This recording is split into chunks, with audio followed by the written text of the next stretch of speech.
আসসালামু আলাইকুম ওয়ারহমতুল্লাহি ওয়াবারকাতুহু। প্রিয় বালিয়াডাঙ্গি ইসলামিক টিভি শ্রোতা ও বন্ধুরা, আশা করি আপনারা ভালো আছেন। আজকে যে গল্পটি আপনারা শুনতে যাচ্ছেন, গল্পটির নাম হচ্ছে কাঠ গোলাপের সুগন্ধি। আর আমি আছি আপনাদের সঙ্গে মোহাম্মদ লুবান। এডিট পরিচালনায় রয়েছেন মঞ্জুর আলম, আর গল্পটি লিখেছেন নুসরাত জাহান ইভা। গল্পটি যদি আপনাদের ভালো লেগে থাকে, লাইক কমেন্ট করে চ্যানেলটি সাবস্ক্রাইব করতে ভুলবেন না। তো চলুন বেশি দেরি না করে গল্পে যাওয়া যাক। মেয়েটাকে আর 4টা দিন ধরে আমাদের বাড়ির কর্নারের ঘরে আটকে রেখেছি, অথচ মেয়ে কোনো টু শব্দ করছে না। জাকির মির্জাও না, এমনকি তার 2 ছেলেও চুপ। আশ্চর্যের বিষয় ভাই। বাবা, মেয়েটাকে অনেক ভয় দেখিয়েছি, মেরে ফেলার হুমকিও দিয়েছি, কিন্তু কাজের কাজ কিছুই হয়নি। মেয়েটা না কোনো কথা বলছে আর না আমাদের ভয় পাচ্ছে। খুব শান্ত, চোখ চেয়ে থাকে কেমন করে জানি। হতাশ কণ্ঠে কথাটা বলল রিজভি। ছেলে এবং ভাইয়ের কথাগুলো মনে নিয়ে শুনছিলেন রেজাউল মালিথা। মাথা নিচু করে ফ্লোরের দিকে তাকিয়ে আছেন তিনি। তাকেও বিষয়টা বেশ ভাবাচ্ছে। তিনি গম্ভীর কণ্ঠে জিজ্ঞেস করলেন, বললেন, মেয়েটি কি খাবার খায়? বাবার কথা বেজায় বিরক্ত হলো রিজভি। তার চোখে মুখে স্পষ্ট ফুটে উঠল। মানে কি? শত্রুর মেয়েকে তুলে এনে এখন সে খাবার খাচ্ছে কিনা তা জানতে চাইছে? আজব তো। বিরক্তিতে কথা বলতে ইচ্ছা করল না রিয়নের। রেজাউল মালিথার প্রশ্নের উত্তর করলেন রিপন মালিথা। বললেন, হ্যাঁ ভাই, খাওয়া দাওয়াও করছে। এটা দেখে বেশ অবাক হচ্ছে শুধু আমি। চাচ্চুর কথা শুনে রিজভি বিরক্ত হয়ে বলল, শুধু খাচ্ছে বলছো কেন? বলো একদম চেটেপুটে খাচ্ছে, অসহ্য একটা। পাশ থেকে উচ্চ শব্দে হেসে ফেলল রিক্তরিয়ন মালিথা। তার হাসির শব্দ শুনে বেজায় বিরক্ত প্রকাশ করল উপস্থিত সকলে। তার চেহারার স্পষ্ট ফুটে উঠেছে। রিয়ন অনেক কষ্টে নিজের হাসি থামিয়ে উপস্থিত সকলের উদ্দেশ্যে বলল, সরি এভরিওয়ান, তোমাদের উপর না হেসে পারলাম না আর। রিজভি বিরক্তিতে চা জাতীয় শব্দ করল। রিয়ন এতক্ষণ সোফায় শুয়ে শুয়ে ফোন দেখছিল। তার মাথার কাছে বসে আছে তার চাচাতো ভাই হৃদয়। এতক্ষণ চুপ থাকলেও বাবা চাচা ভাইয়ের বোকা বোকা কথা শুনে হাসিটা আর ধরে রাখতে পারল না সে। রিজভি এবার বাবা উদ্দেশ্য কড়া কণ্ঠে বলল, আব্বু, মেয়েটাকে তুমি আদর যত্ন করার জন্য নিয়ে এসছো? রিপন মালিথা এবার মুখ খুলল, বলল, ভাই, মেয়েটাকে দেখলে রাগ ওঠে। একদম বাপের মতো ঘাটতেরা, বোবার মতো সারাদম পড়ে থাকে ঘরটাতে। কিছু বলে না, এমনকি কেউ গেলে চোখের পাপড়ি পর্যন্ত ফেলে না। ওর সাথে কথা বললে মনে হয় কোনো জড় বস্তুর সাথে কথা বলছি। রেজাউল মালিথার এবার চোখ তুলে উপস্থিত সবার দিকে একবার চোখ বুলালেন। বড় ছেলে রিজভিকে উদ্দেশ্য করে বললেন, মির্জা বাড়ির হয়তো এখনও জানে না তাদের মেয়েকে কেউ কিডন্যাপ করেছে, আর নয়তো সম্মানের ভয়ে চুপ করে আছে। মিডিয়ারে খবর দাও, লোক লাগিয়ে দাও, যাতে সারা দেশে খবর ছড়িয়ে যায় মির্জা বাড়ির একমাত্র মেয়েকে খুঁজে পাওয়া যাচ্ছে না। তখন ওরা সবাই বুঝবে সম্মান হারালে কেমন লাগে। বলে একটু থামলেন তিনি। ছোট ছেলে রিয়নের উদ্দেশ্যে কড়া স্বরে আদেশ করলেন, মেয়েটার মুখ থেকে কিভাবে কথা বের করতে হয় সেটা এখন তুমি দেখবে রিয়ন। আশা করি তোমাকে আর কিছু বুঝিয়ে বলতে হবে না আমার। কথা শেষ করে উঠে দাঁড়ালেন রেজাউল মালিথা। তার কথা শুনে এবার রাগ উঠল রিয়নের। রাগ এবং তাচ্ছিলের সঙ্গে বলে উঠল সে, একটা চুনোপুটিকে তোমরা সামলাতে পারছো না, এখন আমাকে এই মেয়ের মুখ থেকে কথা বের করতে হবে? এতটাই খারাপ দিন আসলো আমার। রেজাউল মালিথা ছেলের কথা শুনে কপাল কুঁচকালেন। তিনি কিছু বলতে যাবেন, তা দেখে হৃদয় ঝড়জলদি বলে উঠল, চাচ্ছু, আমরা দেখছি, তুমি চিন্তা করো না। রিয়ন হৃদয়কে টেনে তুলল। রিয়নের চোখ মুখে স্পষ্ট বিরক্তির আভা। হাতে থাকা ফোনটি পকেটে পুরে উঠে দাঁড়ালো। রিয়ন এবং হৃদয় দুজনেই সিঁড়ি বেয়ে উপরে উঠতে লাগলো। রিয়নের এখন রাগ হচ্ছে সামান্য একটি মেয়েকে সামলাতে পারছে না বাবা চাচা।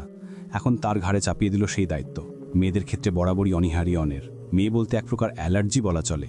সবসময় সে মেয়েদের থেকে 10 হাত দূরত্ব মেনটেন করে চলে। তার ধারণা নারী পুরুষের ধ্বংসের মূল মাপকাঠি হয়, যার কারণে মেয়েদের প্রতি তারই অনীহা। রেজাউল মালিথা ছেলেকে দেখে হাসলেন। তার 2 ছেলেই তার বাধ্য সন্তান। বাবা যা বলে সব কথা সর্বদা মান্য করে চলে। রেজাউল মালিথা এবং রিপন মালিথা দুজনেই চলে গেলেন নিজ কাজের উদ্দেশ্যে। রিজভিও নিজ কক্ষে চলে গেল। এতক্ষণ ধরে তাদের কথোপকথন আড়ালে দাঁড়িয়ে শুনছিলেন লাবণী বেগম এবং তার যা আসমা বেগম। সবাই চলে যাওয়ার সাথে সাথে দীর্ঘ নিঃশ্বাস ছাড়ল লাবণী বেগম। তার স্বামী যে ভয়ঙ্কর খেলায় মেতেছেন, তার সঙ্গে ছেলে দুটোকেও জড়িয়ে ফেলেছেন, তিনি দেখা ছাড়া আর কিছুই করতে পারছেন না। বুক চিরে আবারও বেরিয়ে এলো দীর্ঘ নিঃশ্বাস।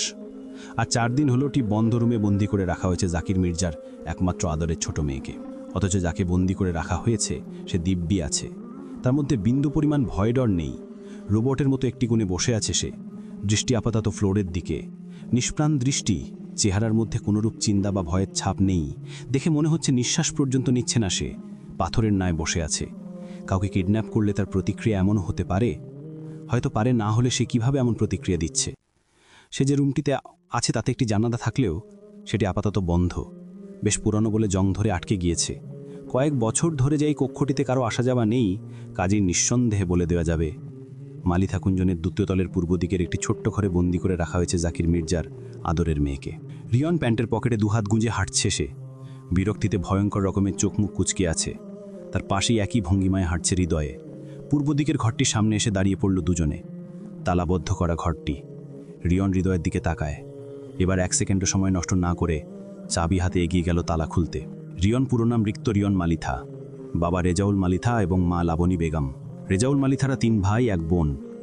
মেজো ভাই রিপন মালিথা, ছোট ভাই আশিক মালিথা, বোন রুবিনা মালিথা। রেজাউল মালিথা সবার বড়। রিপন মালিথার স্ত্রী আসমা বেগম। আশিক মালিথা বিবাহ করেননি, তার পিছনে বেশ বড় কারণও আছে বটে। রেজাউল মালিথার সাথে ব্যক্তিগত শত্রুতা আছে জাকির মির্জার সাথে। তাই তো জাকির মির্জার আদরের ছোট কন্যাকে তুলে এনে শাস্তি দিতে চেয়েছিল জাকির মির্জাকে। তবে বাবা মেয়ে দুজনের মাঝেই প্রতিক্রিয়া নেই, ভয় ডন কিছুই নেই। ছোট বোন নিখোঁজ, অথচ মির্জাবাড়ি 2 ছেলের কারো মাঝে কোনো আতঙ্কের রেশ মাত্র নেই। দিব্যি তারা দৈনন্দিন জীবনের কাজ এগিয়ে নিয়ে যাচ্ছে। এটা কি আশ্চর্যের বিষয় নয়? তাদের আদরের বোন, যাকে কিনা তারা নিজের জীবনের থেকেও বেশি ভালোবাসে, সেই বোন নিখোঁজ, অথচ সবাই চুপ। এটা কি অস্বাভাবিক কিছু নয়? হয়তো ঝড় আসার আগে যেমন সবকিছু নীরব শান্তশিষ্ট হয়ে যায়, তেমনি মির্জাবাড়ির প্রতিটি সদস্য এখন তাই করছে। নীরব থেকে পিঠ পিছে বড় কোনো পরিকল্পনা করছে না তো? কথাগুলো মনে মনে ভাবল রিয়ন। ভাই, ভিতরে যাবেন না? হৃদয়ের ডাকে হুঁশ ফিরল রিয়নের। উপর নিচ মাথা নাড়িয়ে হ্যাঁ বোঝালো, তারপর বলল, তোকে যেতে হবে না, তুই বাহিরে অপেক্ষা কর, আমি দেখছি। হৃদয় খানিকটা আমতামতা করে বলল, ভাই, আমি তোমার সাথে গেলে হয় না? না মানে তুমি যদি হুট করে রেগে গিয়ে মেয়েটির উপর হামলা করো, তো তখন বাবা আর চাচ্চু আমাকে জবাই করবে। হৃদয়ের কথা শুনে কপাল কুঁচকে তাকিয়ে রইল রিয়ন। তোকে জবাই করলে তাতে আমার কি? আর তাছাড়া মরলে সম্পত্তির একটা ভাগিদার কম হবে, এটি বরং আমাদেরই ভালো। রিয়নের কথা শুনে হাঁ হয়ে গেল হৃদয়। এবার একটু কড়া স্বরে বলল সে, জবাই করলেও মরবো না, মরলেও সম্পত্তির ভাগ ছাড়ব না। দরকার হলে ভূত হয়ে আমার ভাগ আমি বুঝে নিব। শেষের কথাটা বলেই মেয়েদের মতো মুখ ভেঙচি কাটল হৃদয়। রিয়ন মনে মনে হাসলেও মুখে এখন আগের মেয়ে ভাঁজ করে আছে। সবাই তাবিজ পড়ে থাক মুহে, তোর ভূত তো দূরে থাক, তুই নিজেও কাছে আসার সাহস পাবি না। হৃদয়ে প্রাণপ্রিয় ভাইয়ের মুখে এমন কথা শুনে হতাশ হলো। বেটায় ওর সাথে কোন জন্মের শত্রুতা তা জানা নেই হৃদয়ের। কথায় কথায় তাকে সম্পত্তি থেকে বঞ্চিত করতে চায়, এমনকি তাকে খুন পর্যন্ত করবে বলে হুমকি দেয়। হৃদয় কবে না এই কষ্টে হিমালয় পাড়ি জমায়? বিকাল গড়িয়ে সন্ধ্যা নামছে ধরণীর বুকে। আকাশের রং ক্রমশ লালচে বর্ণ ধারণ করছে, কুসুম বর্ণ ধারণ করেছে সূর্য। এ যেন অপরূপ সৌন্দর্য পুরো আকাশ জুড়ে। কিছুক্ষণের মধ্যেই পড়বে মাগরিবের আজান। পাখিরা নিজ গৃহে ফিরছে সারি সারি দলবদ্ধ হয়ে। সেই সাথে পাখিদের হাঁক দিয়ে কিচিরমিচির করছে তারা। দুপুরের দিকে বৃষ্টি হয়েছিল, হয়তো মাগরিবের পরও হতে পারে। এই মৌসুমে আবহাওয়া হুটহাট বদলে যায়। কখনো বৃষ্টি পড়ছে তো কখনো আবার সূর্যের উত্তাপে অতিষ্ঠ হয়ে উঠছে মানব সমাজ। মৃদু হিমেল হাওয়া বইছে, গাছের পাতা দুলছে আপন মনে। সোফায় মুখ গোমরা করে বসে আছে জাকির মির্জা। তার সামনে তারই অর্ধাঙ্গিনী মুখে আঁচল গুজে গুনগুন করে কেঁদে চলেছে প্রায় ঘণ্টাখানেক হবে। জাকির মির্জা গম্ভীর মুখে খবরের কাগজ উল্টাপাল্টা দেখছে। অবশ্য এই একই খবরের পেপার তিনি সকালেও পড়েছেন, কিন্তু এখন অর্ধাঙ্গিনীর ভয়ে সেই একই কাগজ মনোযোগ সহকারে পড়ার ভান করে আছেন। তার অর্ধাঙ্গিনীকে এখন কিছু বললেই আস্ত গিলে খাবে তাকে। তাই তো নিজের জীবন বাঁচানো খবরের কাগজকে সঙ্গী করেছেন তিনি। ওই যে কথায় আছে না, জীবন বাঁচানো ফরজ, তাই তো তিনি তাই করছেন। মেহরুমা বেগম কাঁদতে কাঁদতে চোখ মুখ ভুলিয়ে ফেলেছেন। এবার তিনি কাঁদতে কাঁদতে হুঙ্কার ছেড়ে নিজ স্বামীর উদ্দেশ্যে বললেন, আমার মেয়ের যদি কিছু হয় না তো আপনাকে জ্যান্ত কবর দিয়ে দিব আমি। কতদিন হলো আমি আমার মেয়েটাকে দেখি না। আপনাদের কোনো চিন্তা আছে? বাপ ছেলেরা মিলে দিব্যি গায়ে হাওয়া লাগিয়ে ঘুরে বেড়াচ্ছেন, আর ওইদিকে আমার মেয়েটা না জানি কি অবস্থায় আছে। আমার মেয়েটা কষ্টে আছে। বলতে বলতেই আবারও শব্দ করে কাঁদতে লাগলেন তিনি। জাকির মির্জা আগের নিয়ে বসে রইলেন। তার ভিতরে কোনো রূপ পরিবর্তন দেখা গেল না। মেহরুমা বেগম পুনরায় কান্না জড়িত কণ্ঠে অনুরোধ করে বলল, আমার মেয়েটাকে ফিরিয়ে এনে দিন না, আমি যে ওকে ছাড়া থাকতে পারছি না। আমার কলিজার ধনকে ওরা কোথায় রেখেছে, কিভাবে রেখেছে আল্লাহ জানে। আমার মেয়েটাকে এনে দিন দয়া করে, আমি আর পারছি না। জাকির মির্জা এবার খবরের কাগজটা টেবিলের একপাশে রাখলেন, তবে কোনো কথা বললেন না, নিশ্চুপ তিনি। মেয়ের জন্য যে তার মন পুড়ছে না এমনই তো নয়, কিন্তু তাকে শান্ত থাকতে হবে। এই মুহূর্তে তিনি ভেঙে পড়লে বা অন্য কোনো পদক্ষেপ যদি নেয়, তবে এটা তার মেয়ের জন্য বিপজ্জনক হতে পারে। তাই তো তিনি চুপ করে আছেন। এমন সময় সিঁড়ি বেয়ে নিচে নামল মির্জাবাড়ি দুই ছেলে, মোমেন মির্জা এবং আরিশ মির্জা। দুই ভাই মাকে কাঁদতে দেখে অবাক হয়ে যায়। জাকির মির্জা ছেলেদের চোখের ইশারায় কিছু বলতে না করল, কিন্তু তার আগে আরিশ কৌতূহলবশত জিজ্ঞেস করে উঠল, কি হলো মা, এই ভর সন্ধেবেলায় এভাবে কেঁদে কেটে চোখ মুখ ফুলিয়ে আছো কেন? কিছু কি হয়েছে আব্বু? শেষের কথাটা জাকির মির্জার উদ্দেশ্যে বলল আরিশ। তখনই ছোটখাটো একটি বিস্ফোরণ হলো সেখানে। মেহেরহুমা বেগম টি টেবিলে রাখা ফুলদানি ছুঁড়ে মারলেন মেঝেতে। মুহূর্তেই সেটা ভেঙে টুকরো টুকরো হয়ে চারিদিকে ছড়িয়ে ছুটিয়ে গেল। উপস্থিত সকলে অবাক চিত্রে চেয়ে রইল মেহেরহুমা বেগমের দিকে। মেহেরহুমা বেগম রাগে কিরমির করতে করতে ছেলের মুখোমুখি দাঁড়ালো। দাঁতে দাঁত চেপে শক্ত কণ্ঠে ছেলেকে উদ্দেশ্য করে বলল, কিছু হয়নি তাই না? তোদের বোন নিখোঁজ, তাকে পাওয়া যাচ্ছে না। আরিশ, আর তুই জিজ্ঞেস করছিস কি হয়েছে? এই তোদের বোনের প্রতি ভালোবাসা?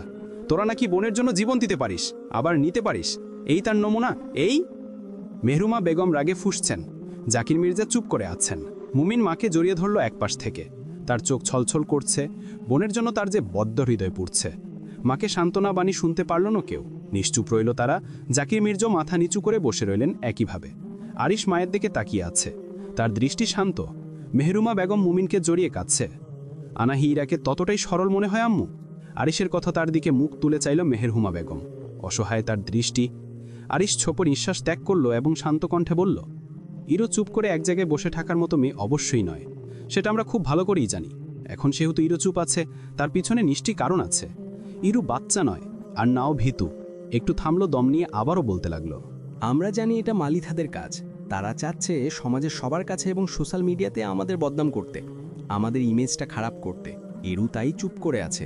আমি 100% নিশ্চিত ইরু ঠান্ডা মাথায় কিছু একটা করবেই ওদের থেকে ছাড়া পাওয়ার জন্য। তাই আমাদেরও তারই অপেক্ষায় থাকতে হবে আম্মু।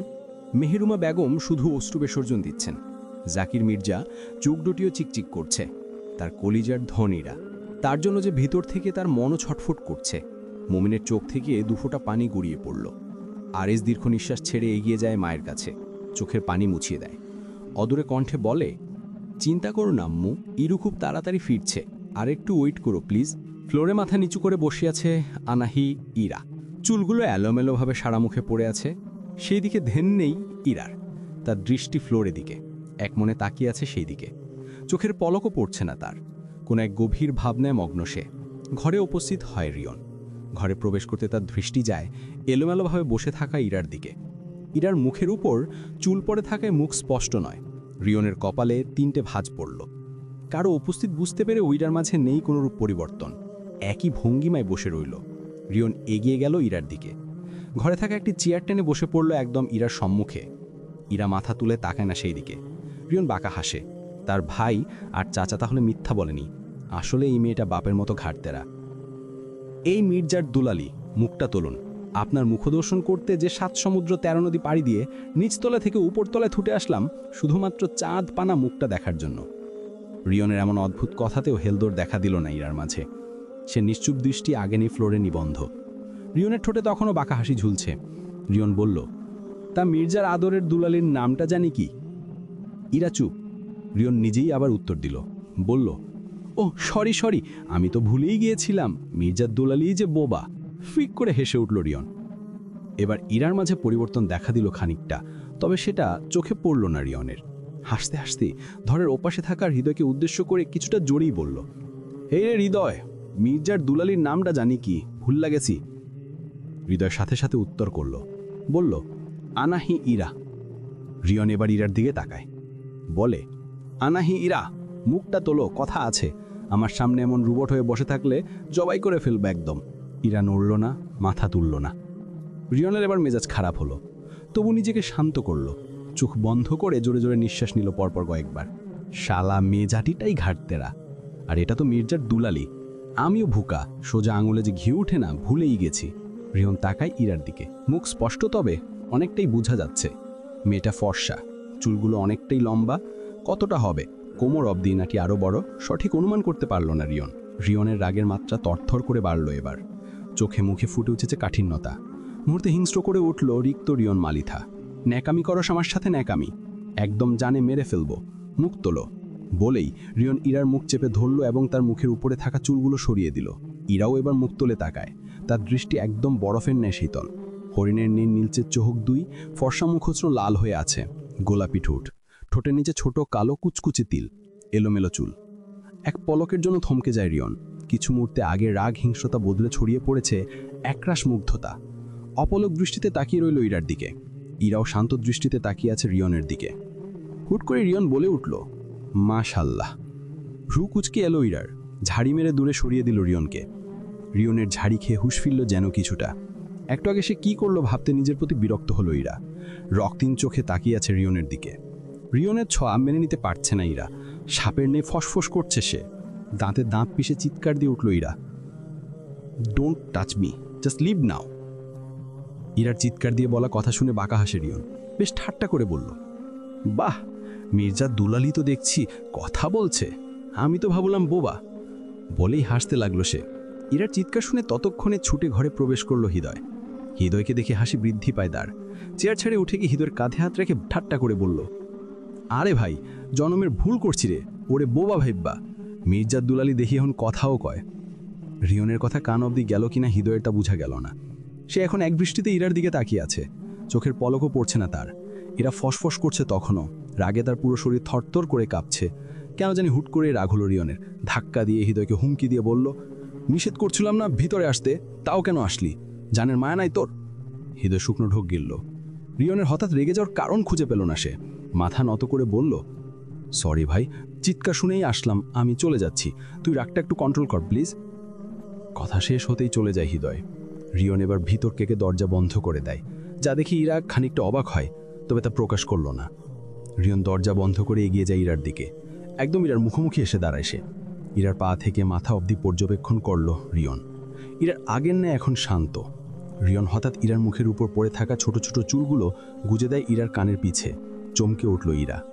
রিয়ন বাঁকা হাসে বলল, 100 বার টাচ করব, 1000 বার টাচ করব, আজকের পর শুধু আমিই তোমাকে টাচ করব, পারলে ঠেকাও। বলেই বাঁকা হাসল রিয়ন। ইরা আবারও ছক্কা মেরে দূরে সরে গেল। রাগে মুখ লাল হয়ে গিয়েছে তার, অথচ মুখচোখও শান্ত। রাগের রেশ মাত্র দেখা যাচ্ছে না মুখে। রিয়ন এবার বুঝল এই মেয়ের ঠান্ডা মাথায় বড় একটা রাগ, মস্তিষ্কের, কিন্তু একদম সহজ সরল মোটেও নয়। বাঁকা হাসি ঝুলছে রিয়নের মুখে।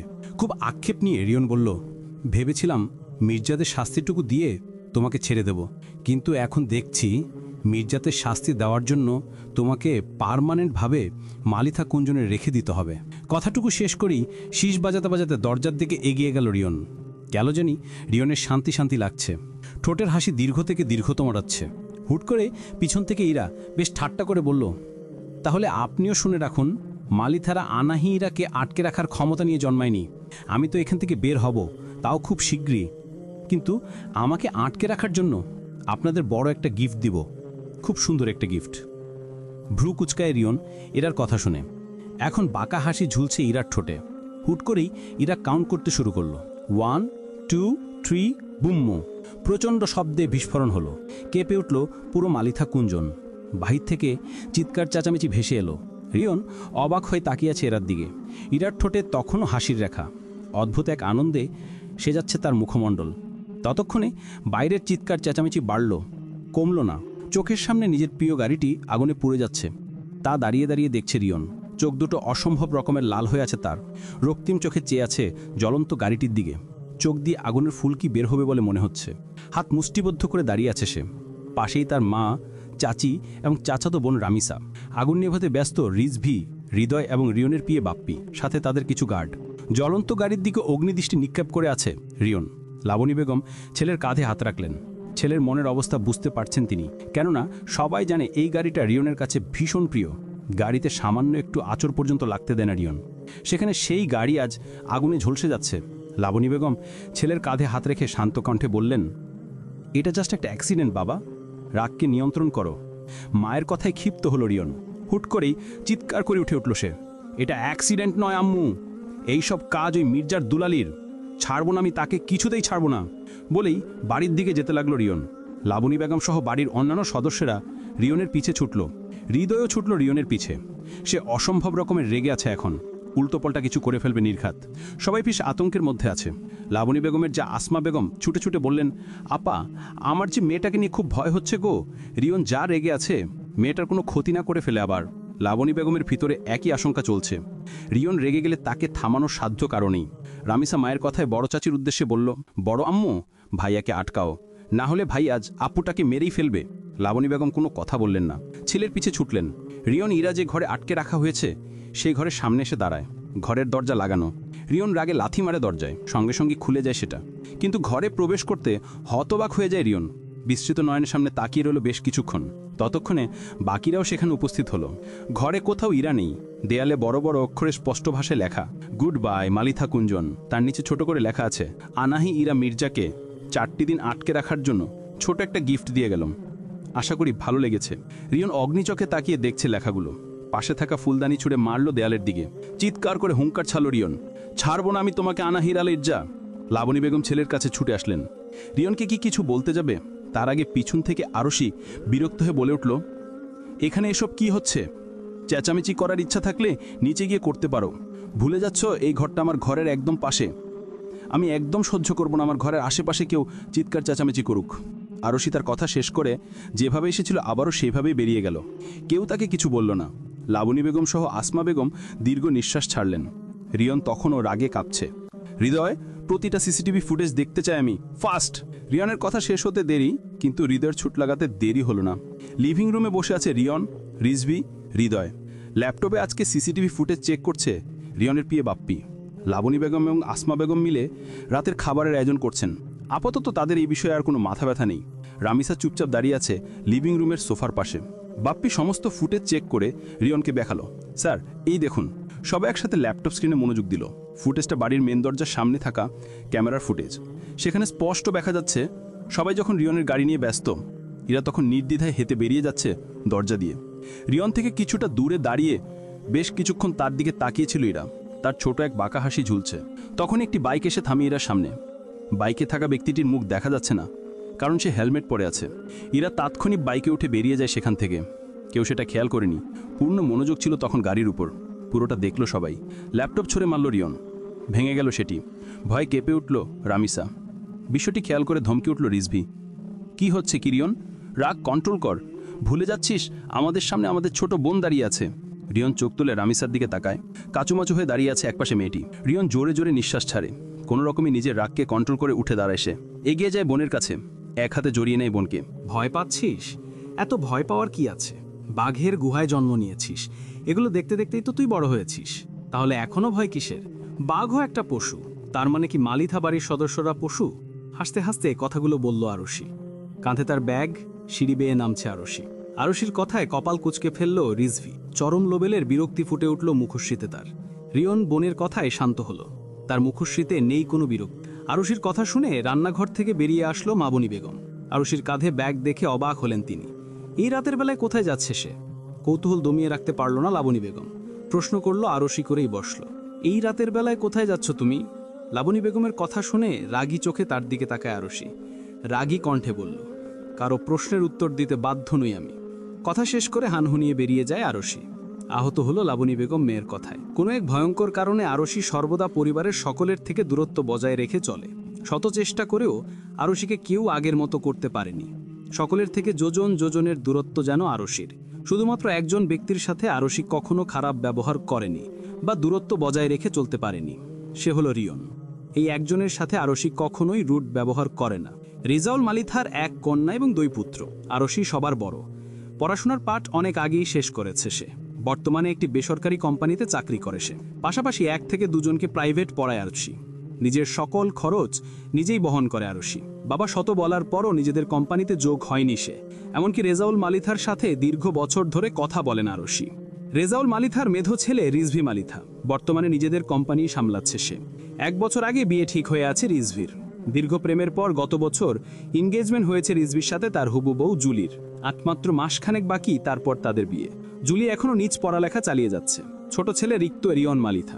বর্তমানে রিয়ন নিজ ইচ্ছা চলাফেরা করে। কাজ বা অন্যান্য কোনো কিছুর প্রতি তার মনোযোগ নেই। তার ইচ্ছে হলে সে নিজেদের কোম্পানি দেখে, আবার ইচ্ছে হলে নিজের মতো ঘোরাফেরা করে। তাকে কেউ বাধা দেয় না। রিপন মালিথার 1 কন্যা এবং 1 পুত্র। বড় ছেলের হৃদয়। হৃদয় সর্বদা রিয়নের সাথে থাকে। ওরা দুজন সমবয়সী। ওরা যা করে একসাথে করে। হৃদয় রিয়নকে ভাই কম বন্ধু মানে বেশি। ছোট থেকে বড় সকল কাজে রিয়ন এবং হৃদয় একসাথে সম্পন্ন করে। এবং রামিশা মালিথা এবার ইন্টার ফার্স্ট ইয়ারে পড়াশোনা করছে। পড়াশোনার পাশাপাশি রামিশা গান শিখছে। রামিশার ইচ্ছা সে একজন প্রফেশনাল সিঙ্গার হবে। এতে পরিবারের কেউ জানায়নি তাকে। এই যে মহারানী, ঘুম ভাঙলো আপনার? বেলা পেরিয়ে এখন ভর দুপুর, আর কতক্ষণ পরে পরে ঘুমাবেন? চাদর মুড়িয়ে ঘুমে বিভোর ইরা। তার সামনে কোমরে হাত দিয়ে দাঁড়িয়ে আছে জাহিদ। সম্পর্কে ইরার বেস্ট ফ্রেন্ড, সাথে পিয়ে। জাহিদের কথায় চাদর দিয়ে মুখ ঢেকে নিল ইরা। ঘুম ঘুম কণ্ঠে বলল, উফ, এত সকাল সকাল ডাকছিস কে? জাহিদ, যা তো, ঘুমাতে দে আমায়। জাহিদ ভ্রু কুচকে তাকাই ইরার দিক। অতপর ঘড়ির কাঁটায় চোখ রাখে বেলা 11টা বাজতে চলল। অথচ এই মেয়ে বলে তাকে সকাল সকাল ডাকা হচ্ছে।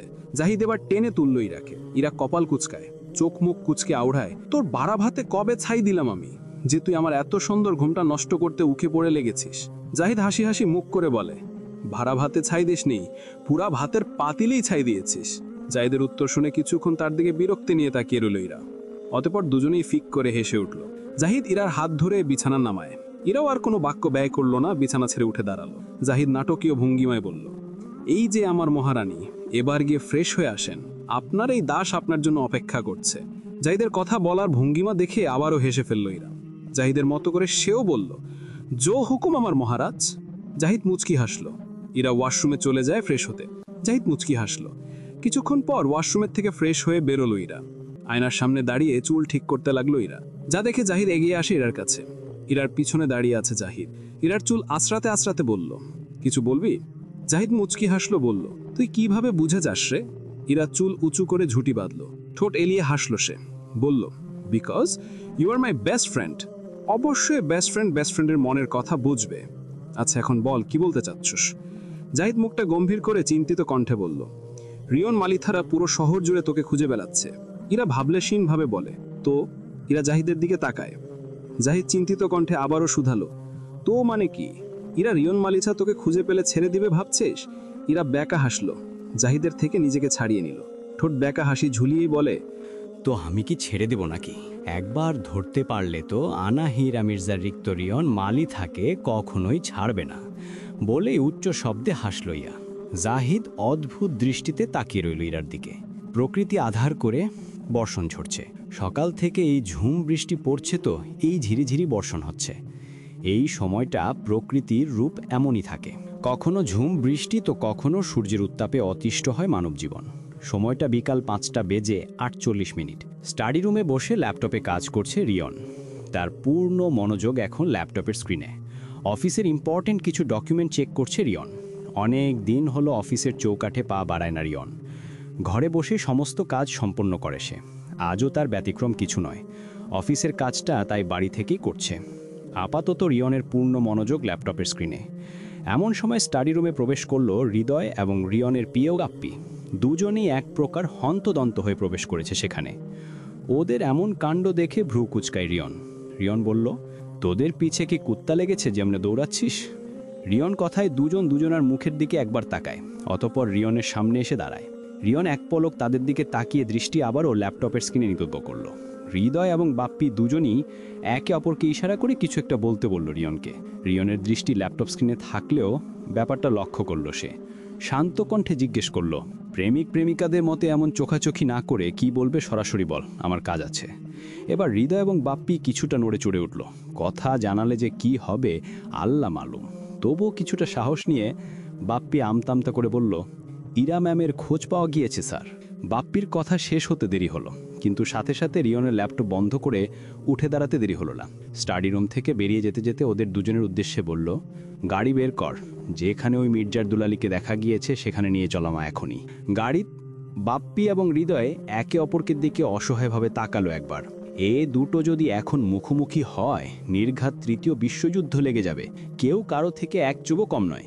একজন মির্জা বাড়ির বাঘিনী, তো আরেকজন মালিকা বাড়ির বাঘ।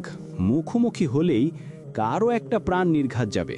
ওদের এসব ভাবনার মাঝে বাহির থেকে রিয়ন বলে উঠল, দুইটায়কে বসে বসে চুমাচুমি করছিস নাকি? বের হ দুইটায়। রিয়ন কথায় ছুটে গেল ওরা। ঘুরি ঘুরি বৃষ্টি হচ্ছে ধরণীর বুকে। সেই বৃষ্টিকে আপন মনে আলিঙ্গন করছে কোনো এক রমণী। পা দিয়ে রাস্তায় জমে থাকা বৃষ্টি পানিতে লাফিয়ে বেড়াচ্ছে সে। হাসছে আপন মনে। আবার কখনো হাত মেলে বৃষ্টিকে জড়িয়ে ধরার বৃথা প্রয়াস চালাচ্ছে সে। এসব কাণ্ড মুগ্ধ নয়নে দেখছে কেউ একজন। ঠোঁটে তার মৃদু হাসির রেখা। এই যে তার সামনে এক রমণী নিজ মনে হাসছে, খেলছে, এই দৃশ্যটাকে পৃথিবী অনন্য সুন্দরতম দৃশ্য বলে মনে হচ্ছে তার কাছে। ইস, সময়টা যদি এখানে থমকে যেত কতই না ভালো হতো তাহলে। কিন্তু সময় কি আর কখনো থমকে যায়? যায় না তো। সে তার নিজ গতিতে এগিয়ে যায়। তাই তো তার এই মনস্কামনাটুকু আর পূর্ণ হলো না। ঘড়ি ঘড়ি বৃষ্টি হচ্ছে ধরণীর বুকে। সেই বৃষ্টিকে আপন মনে আলিঙ্গন করছে কোনো এক রমণী। পা দিয়ে রাস্তায় জমে থাকা বৃষ্টি পানিতে লাফিয়ে বেড়াচ্ছে সে, হাসছে আপন মনে। আবার কখনো হাত মেলে বৃষ্টিকে জড়িয়ে ধরার বৃথা প্রয়াস চালাচ্ছে সে। এসব কাণ্ড মুগ্ধ নয়নে দেখছে কেউ একজন, ঠোঁটে তার মৃদু হাসির রেখা। এই যে তার সামনে এক রমণী নিজ মনে হাসছে, খেলছে, এই দৃশ্যটাকে পৃথিবী অনন্য সুন্দরতম দৃশ্য বলে মনে হচ্ছে তার কাছে। ইস, সময়টা যদি এখানেই থমকে যেত কতই না ভালো হতো তাহলে। কিন্তু সময় কি আর কখনো থমকে যায়? যায় না তো। সে তার নিজ গতিতে এগিয়ে যায়। তাই তো তার এই মনস্কামনাটুকু আর পূর্ণ হলো না। হৃদয়ের বাচ্চা কই মির্জার দুলালি? 1 ঘন্টা ধরে ঘুরছি। রিয়নের চিৎকার শুনে কিছুটা কেঁপে উঠল হৃদয় এবং বাপ্পি দুজনে। আশপাশটা ভালোভাবে চোখ বুলিয়ে নিল একবার। পাক্কা খবর ছিল এখানেই দেখা গিয়েছে ইরাকে, কিন্তু এখন কই? তবে কি ইরা এখান থেকে চলে গিয়েছে? ভাই, একদম পাকা খবর ছিল, বিশ্বাস করো। হতে পারে ইরা এখন এখান থেকে চলে গিয়েছে। হৃদয়ের কথা শুনে মুহূর্তে রাগ হলো রিয়নের। রাগী দৃষ্টিতে গাড়ির লুকিং গ্লাসে তাকায় সে। সাথে সাথে চুপসে যায় হৃদয়। আর কিছু বলার সাহস নিয়ে আপাতত তার। বাপ্পি কিছুটা সাহস নিয়ে বলল, স্যার, আমারও মনে হয় ম্যামরা এখান থেকে চলে গিয়েছে। খবরটা একদম সত্য ছিল স্যার। ম্যামকে এখানে দেখা গিয়েছে স্যার। বাপ্পির কথা শেষ হওয়ার সাথে সাথে জোরে ব্রেক করল রিয়ন। চমকে উঠল বাপ্পির হৃদয়। দুজনেই ভাই পেয়েছে প্রচুর, আচমকা এমন ব্রেক করায়। হৃদয় চিৎকার করে দোয়া পড়ে বলে, লা ইলাহা ইল্লাল্লাহু মুহাম্মাদুর রাসূলুল্লাহ। তুই কি আমাদের জানে মেলে ফেলতে চাস নাকি এখন? সামান্য একটু রাগ নিয়ে কথাটা বলল হৃদয়। হৃদয়ের কথাই সম্পূর্ণভাবে উপেক্ষা করে সামনে তাকিয়ে রইল রিয়ন। বৃষ্টি ভেজারত ইরাকে দেখে থমকে যায় সে, তাকিয়ে রইল এক দৃষ্টিতে। রিয়নের কোনো প্রতিক্রিয়া না দেখে তার দৃষ্টি অনুসরণ করে সামনে তাকায় বাপ্পি আর হৃদয়। সামনে এক পলক দেখাতে আবারও তাকায় রিয়নের দিকে। দেখতে পেল রিয়নের চোখ মুখ লাল বর্ণ ধারণ করেছে। বৃষ্টির মাঝে ছোটাছুটি করছে ইরা। তার দিকে এক দৃষ্টিতে তাকিয়ে আছে জাহিদ, ঠোঁটে তার মৃদু হাসি ঝুলছে। হৃদয় এবং বাপ্পি রিয়নের দিকে তাকিয়ে শুকনো ঢোক গিলল। 7 দিন পর ইরাকে দেখল রিয়ন, তাও কিনা একটা ছেলের পাশে। ব্যাপারটা হজম করতে পারবে তো? রিয়ন ইরার দিকে তাকিয়ে ওদের উদ্দেশ্যে বলল, হাবলা কান্তটা কে? রিয়নের কথায় অর্থ বুঝতে সক্ষম হলো না ওরা। অবশ দৃষ্টিতে তাকিয়ে রইল। কিছুক্ষণ বের হতে মস্তিষ্কে ধরা দিল কি বলতে চাইছে রিয়ন। বোঝার সাথে সাথে মুখে হাত দিয়ে হেসে ফেলল হৃদয়। হৃদয়কে হাসতে দেখে তার দিকে তাকায় রিয়ন। সাথে সাথে হাসি থেমে যায় বেচারার। হৃদয়ের এমন অবস্থা দেখে ঠোঁট টিপে হাসল বাপ্পি। পরবর্তী নিজেকে সামলে নিয়ে রিয়নের প্রশ্নের উত্তর করল সে। বলল, ইরা ম্যামের বেস্ট ফ্রেন্ড জাহিদ হোসেন, সাথে তার আরও একটি পরিচয় আছে। থেমে যায় বাপ্পি। রিয়ন ভ্রু কুচকে তাকিয়ে এরা তার দিকে। বাপ্পি আবার কিছুটা দ্বিধায় পড়ে গেল। তার স্যারের মতিগতি মোটেও সুবিধা নাই। কথা বলতে হলে এই মুহূর্তে খুব ভেবেচিন্তে বলতে হচ্ছে তাকে। তাই তো খানিকটা দ্বিধায় খুঁজছে সে। রিয়ন কপাল ভাঁজ করে ভ্রু নাচিয়ে জিজ্ঞেস করলো, কথার মাঝে থেমে গেলে যে? গলায় কি ব্যাং আটকে গেল নাকি? পুরো কথা শেষ করো, ফাস্ট। এবার হৃদয় বলল, সাথে ইরার পার্সোনাল পিএ। লোকমুখী শোনা যায় আলাহি ইরা মির্জা এবং জাহিদ হোসেনের প্রেম চলছে। আর তারা কথা শেষ করতে দিল না হৃদয়কে। তার আগেই গাড়ি থেকে নেমে পড়ল রিয়ন। রিয়নকে নামতে দেখে তাড়াহুড়ো করে ওরা দুজনে নেমে পড়ল। ইরা, অনেক হয়েছে, বাড়ি চল। এই ভর সন্ধ্যায় বৃষ্টিতে ভিজলে ঠান্ডা লেগে যাবে। জাহিদের কথাকে পুরোপুরি উপেক্ষা করে দিল ইরা। উৎসাহের সাথে বলল, আর একটু ভিজি না, কিছু হবে না, তুইও আয়। জাহিদের হাত ধরে তার পাশে দাঁড় করালো ইরা। ইরার কাণ্ড দেখে জাহিদ বলল, ব্যাস, আর বুঝতে হবে না, এবার গাড়িতে ওঠ, চল। জাহিদ শক্ত করে ধরল ইরার হাত। দূর থেকে সেই দৃশ্য দেখে হাত মিষ্টিবদ্ধ করে ফেলল রিয়ন। রাগে তার পুরো শরীর থরথর করে কাঁপছে। চোখ দুটো রক্তবর্ণ ধারণ করেছে। হৃদয় এবং বাপ্পও এসে পাশে দাঁড়ায় তার। ইরা জাহিদের হাত ধরে হাঁটছে আপন মন। তাদের গাড়ি বেশ অনেকটাই দূরে, তাই সেটাই যেতে হবে সেখানে। দুজনে দুজনের হাত ধরে হাঁটছে রাস্তার মাঝে এবং খুশগল্পে মেতে আছে তারা। খিলখিল করে হাসছে ইরার। ঠোঁটের কোণ থেকে হাসি যেন সরছেই না। দুজনেই যে মুহূর্তটা খুব করে উপভোগ করছে, চোখ বন্ধ করে যে কেউ বলে দিতে পারবে তা। রিয়ন আর পারল না নিজেকে সংযত রাখতে। জোর পায়ে এগিয়ে চলো ইরা এবং জাহিদের দেখে। হৃদয় বাপ্পি এক মুহূর্তের জন্য কি করবে বুঝল না। অতি জুটায় ছুটে গেল তারা। রিয়নকে এই মুহূর্তে না আটকালে বড় কিছু হয়ে যেতে পারে, তা তার মুখ দেখেই বোঝা যাচ্ছে। কিন্তু রিয়নের ইরার প্রতি এই জিনিসটা ভীষণ রকম অবাক করছে ওদের। যেই ছেলে কিনা মেয়েদের থেকে 10 হাত দূরত্ব মেনটেন করে চলে, সেই ছেলেই কিনা আজ একটি মেয়ের পাশে অন্য একটি ছেলেকে সহ্য করতে পারছে না। বিষয়টা আশ্চর্যজনক নয় কি? হ্যাঁ, বিষয়টা অতি আশ্চর্যজনক বটে। কেননা রিয়নের মতো ছেলের নিজের থেকে অ্যালার্জি এক প্রকার, সর্বদা মেয়েদের থেকে দূরত্ব বজায় রেখেই চলে সে। আর এখন কিনা ইরার পাশে অন্য কাউকে দেখে রাগে চোখমুখ লাল করে ফেলেছে সে। দেখে মনে হচ্ছে ইরা তার ব্যক্তিগত বউ, যাকে অন্য ছেলের পাশে সহ্য হচ্ছে না তার। এই বিষয়টাই খুব ভাবাচ্ছে হৃদয় এবং বাপ্পি। কেননা এই দুজন জানে রিয়ন ভাবে নারী মানুষ পুরুষ জাতির ধ্বংসের মূল। তাহলে আজ এই উল্টোটা কেন? প্রশ্নটা মনের মাঝে উকি দিলেও এর উত্তর অজানা তাদের কাছে। ঘড়ির কাঁটা রাত 2টা ছুঁয়েছে। গভীর ঘুমে মগ্ন মানব সমাজ। বৃষ্টি পড়ে আজ বেশ ঠান্ডা পড়েছে। গভীর ঘুমে আচ্ছন্ন ইরা স্বাধীনের ক্লান্ত শরীরকে একটু বিশ্রাম নিতে ব্যস্ত। বৃষ্টিতে ভেজার ফলে গাটা বেশ গরম অনুভব হচ্ছে তার কাছে। হয়তো জ্বর আসতে পারে, এই ভেবে একটি নাপা খেয়ে ঘুমিয়েছে সে। শরীর ক্লান্ত থাকায় মুহূর্তে ঘুম পাখি হানা দেয় তার চোখে। গভীর ঘুমে আচ্ছন্ন সে। এমন সময় ইরার ব্যালকনিতে কিছুটা পড়ার শব্দ হলো। মনে হলো কেউ লাফ দিয়ে ব্যালকনিতে এসে পড়েছে। নড়ে জেড়ে উঠল ইরা, তবে ঘুম ভাঙল না তার। একজোড়া পা ব্যালকনি থেকে রুমে প্রবেশ করলো ইরার। ছায়া মানুষটি সারা ঘরের চোখ বোলালো। বিছানায় শুয়ে থাকে ইরার দিকে চোখ পড়ল তার। গায়ের চাদর দিয়ে গুটিসুটি মেরে ঘুমাচ্ছে ইরা। লাইট অফ থাকলেও জিরো লাইট অন করা আছে ইরার ঘরে, তাই তো চারপাশটা বেশ ভালোই দেখা যাচ্ছে। বেশ পরিপাটি গোছানো ঘর ইরা। এরা খুব শৌখিন একটি মেয়ে, যখন যা ভালো লাগে সেই তাই কিনে নিয়ে আসে ঘর সাজানোর জন্য। তার ভর দেখলে যে কারো চোখ জুড়িয়ে যাবে। মানব ছায়াটি এগিয়ে যায় ইরার দিকে। বিছানার পাশে মেঝেতে ইরার মুখোমুখি বসল সে। ঘুমন্ত ইরার দিকে তাকিয়ে রইল অনিমেষ। চোখের পলক পড়ছে না তার। বেশ কিছুক্ষণ ইরাকে পর্যবেক্ষণ করলো সে। ইরার চোখে মুখে ছোট ছোট চুল পড়ে আছে। হাতের কনিষ্ঠ আঙ্গুল দ্বারা একটি কানের পাশে গুজে দিল। এতে নড়েচড়ে উঠল ইরা, তবে ঘুম ভাঙল না তার। সে যে কতটা গভীর ঘুমে আচ্ছন্ন তা ইরার ভারী নিঃশ্বাসের শব্দে বোঝা যাচ্ছে। হাসি খানিকটা অন্য মুহূর্তেই উঠে দাঁড়ায় চলে যাওয়ার জন্য। কিভাবে যেন আবারও তাকায় ইরার ঘুমন্ত মুখের দিকে। কিছু বলল না। যেমন নিঃশব্দে এসেছিল তেমনি নিঃশব্দে চলে গেল সে। ইরার খোলা বারান্দা থাকা মানবশয়াটি আসতে এবং যেতে কোনো অসুবিধা হলো না। লোকে যাওয়ার সাথে সাথেই চোখ খুলে তাকায় ইরা। ঠোঁটে তার রহস্যজনক হাসি। আলসেমি ভেঙে উঠে বসল সে। ব্যালকনির দিকে তাকিয়ে ইরা সশব্দে হাসলো, ঠোঁটের কোন বাঁকা হাসি ঝুলিয়েই বলল, মির্জা দুলালিকে দেখতে এত রাতে মালিথার সুপুর্দ চোরের মতো তার ঘরে আসলো, আশ্চর্যজনক নয় কি? নিজেকে নিজে প্রশ্ন করে খিলখিল করে হাসলো ইরার। পর মুহূর্তে নিজের প্রশ্নের উত্তর নিজেই করলো। আসবে নাই বা কেন? ধ্বংসের পুষ্পফুল ফুটেছে যে তার মনে, তাই তো ধ্বংসের দিকে হাত বাড়িয়েছে মালিথা সুপুত্র রিক্তরিয়ন মালিথা। কথা শেষ হতে হাসতে লাগলো ইরা। হাসার ধরন এমন যে এখনই হাসতে হাসতে শহীদ হয়ে যাবে সে। হাসতে হাসতে বিছানায় গড়াগড়ি খাচ্ছে ইরা। পেট চেপে হাসছে সে। খুশি কিসের, তার কোন ধ্বংসের কথাই বা বলছে ইরা? সূর্যের উত্তপ্ত তেজস্বী রশ্মি ছড়িয়ে পড়েছে ধরণীর বুকে। প্রখর সূর্যের তাপ সহ্য করা দুর্বিষহ হয়ে উঠেছে যেন আজ। গাছের পাতা নুয়ে পড়েছে সূর্যের আলোয়। গরমে ঘেমে নিয়ে একাকার পত্র প্রতীকেরা। রাস্তাকার সূর্যে আলো রোষ হয়ে আছে সেথা। এক চিমটি পানি পড়তে ফুস করে উঠছে। এতে যেন কিছুই যায় আসে না সূর্য মামার। সে নিজ তেজস্বী দিয়ে মানব সমাজকে আরও একটু অতিষ্ঠ করে তুলছে। এতে ভারী মজা পাচ্ছে সূর্যি মামা। নিজ কেবিনে চেয়ারের সাথে হেলান দিয়ে চোখ বুজে আছে আরিশ। এসি রুমে থাকা সত্ত্বেও অসহ্য লাগছে তার। মূলত কাল রাতে ঘুম হয়নি আরিশের, যার দরুন ক্লান্ত লাগছে খুব। তার উপর অফিসের কাজের চাপ বাড়ছে দিন দিন। অবশ্য সে একা নয়, মুমিন এবং ইরার ক্ষেত্রেও একই দশা। জাকির মির্জা আপাতত রিটায়ার্ড বলা চলে। বছর দুয়েক হলো নিজ ব্যবসা সকল দায়িত্ব তুলে দিয়েছেন ছেলে মেয়ের কাঁধে। এখন তারাই অফিসে সমস্ত কার্যক্রম পরিচালনা করে। অবশ্য জাকির মির্জা মাসে 1-2 বার অফিস থেকে ঘুরে যান। সমস্ত কিছু দেখে শুনে নেন নিজ দায়িত্বে। প্রথম দিকে বাবার সাথে আরিশ একাই কোম্পানি সামলাতে। পরবর্তীতে পড়াশোনা শেষ করে মুমিন যোগ দেন সেই খাতায়।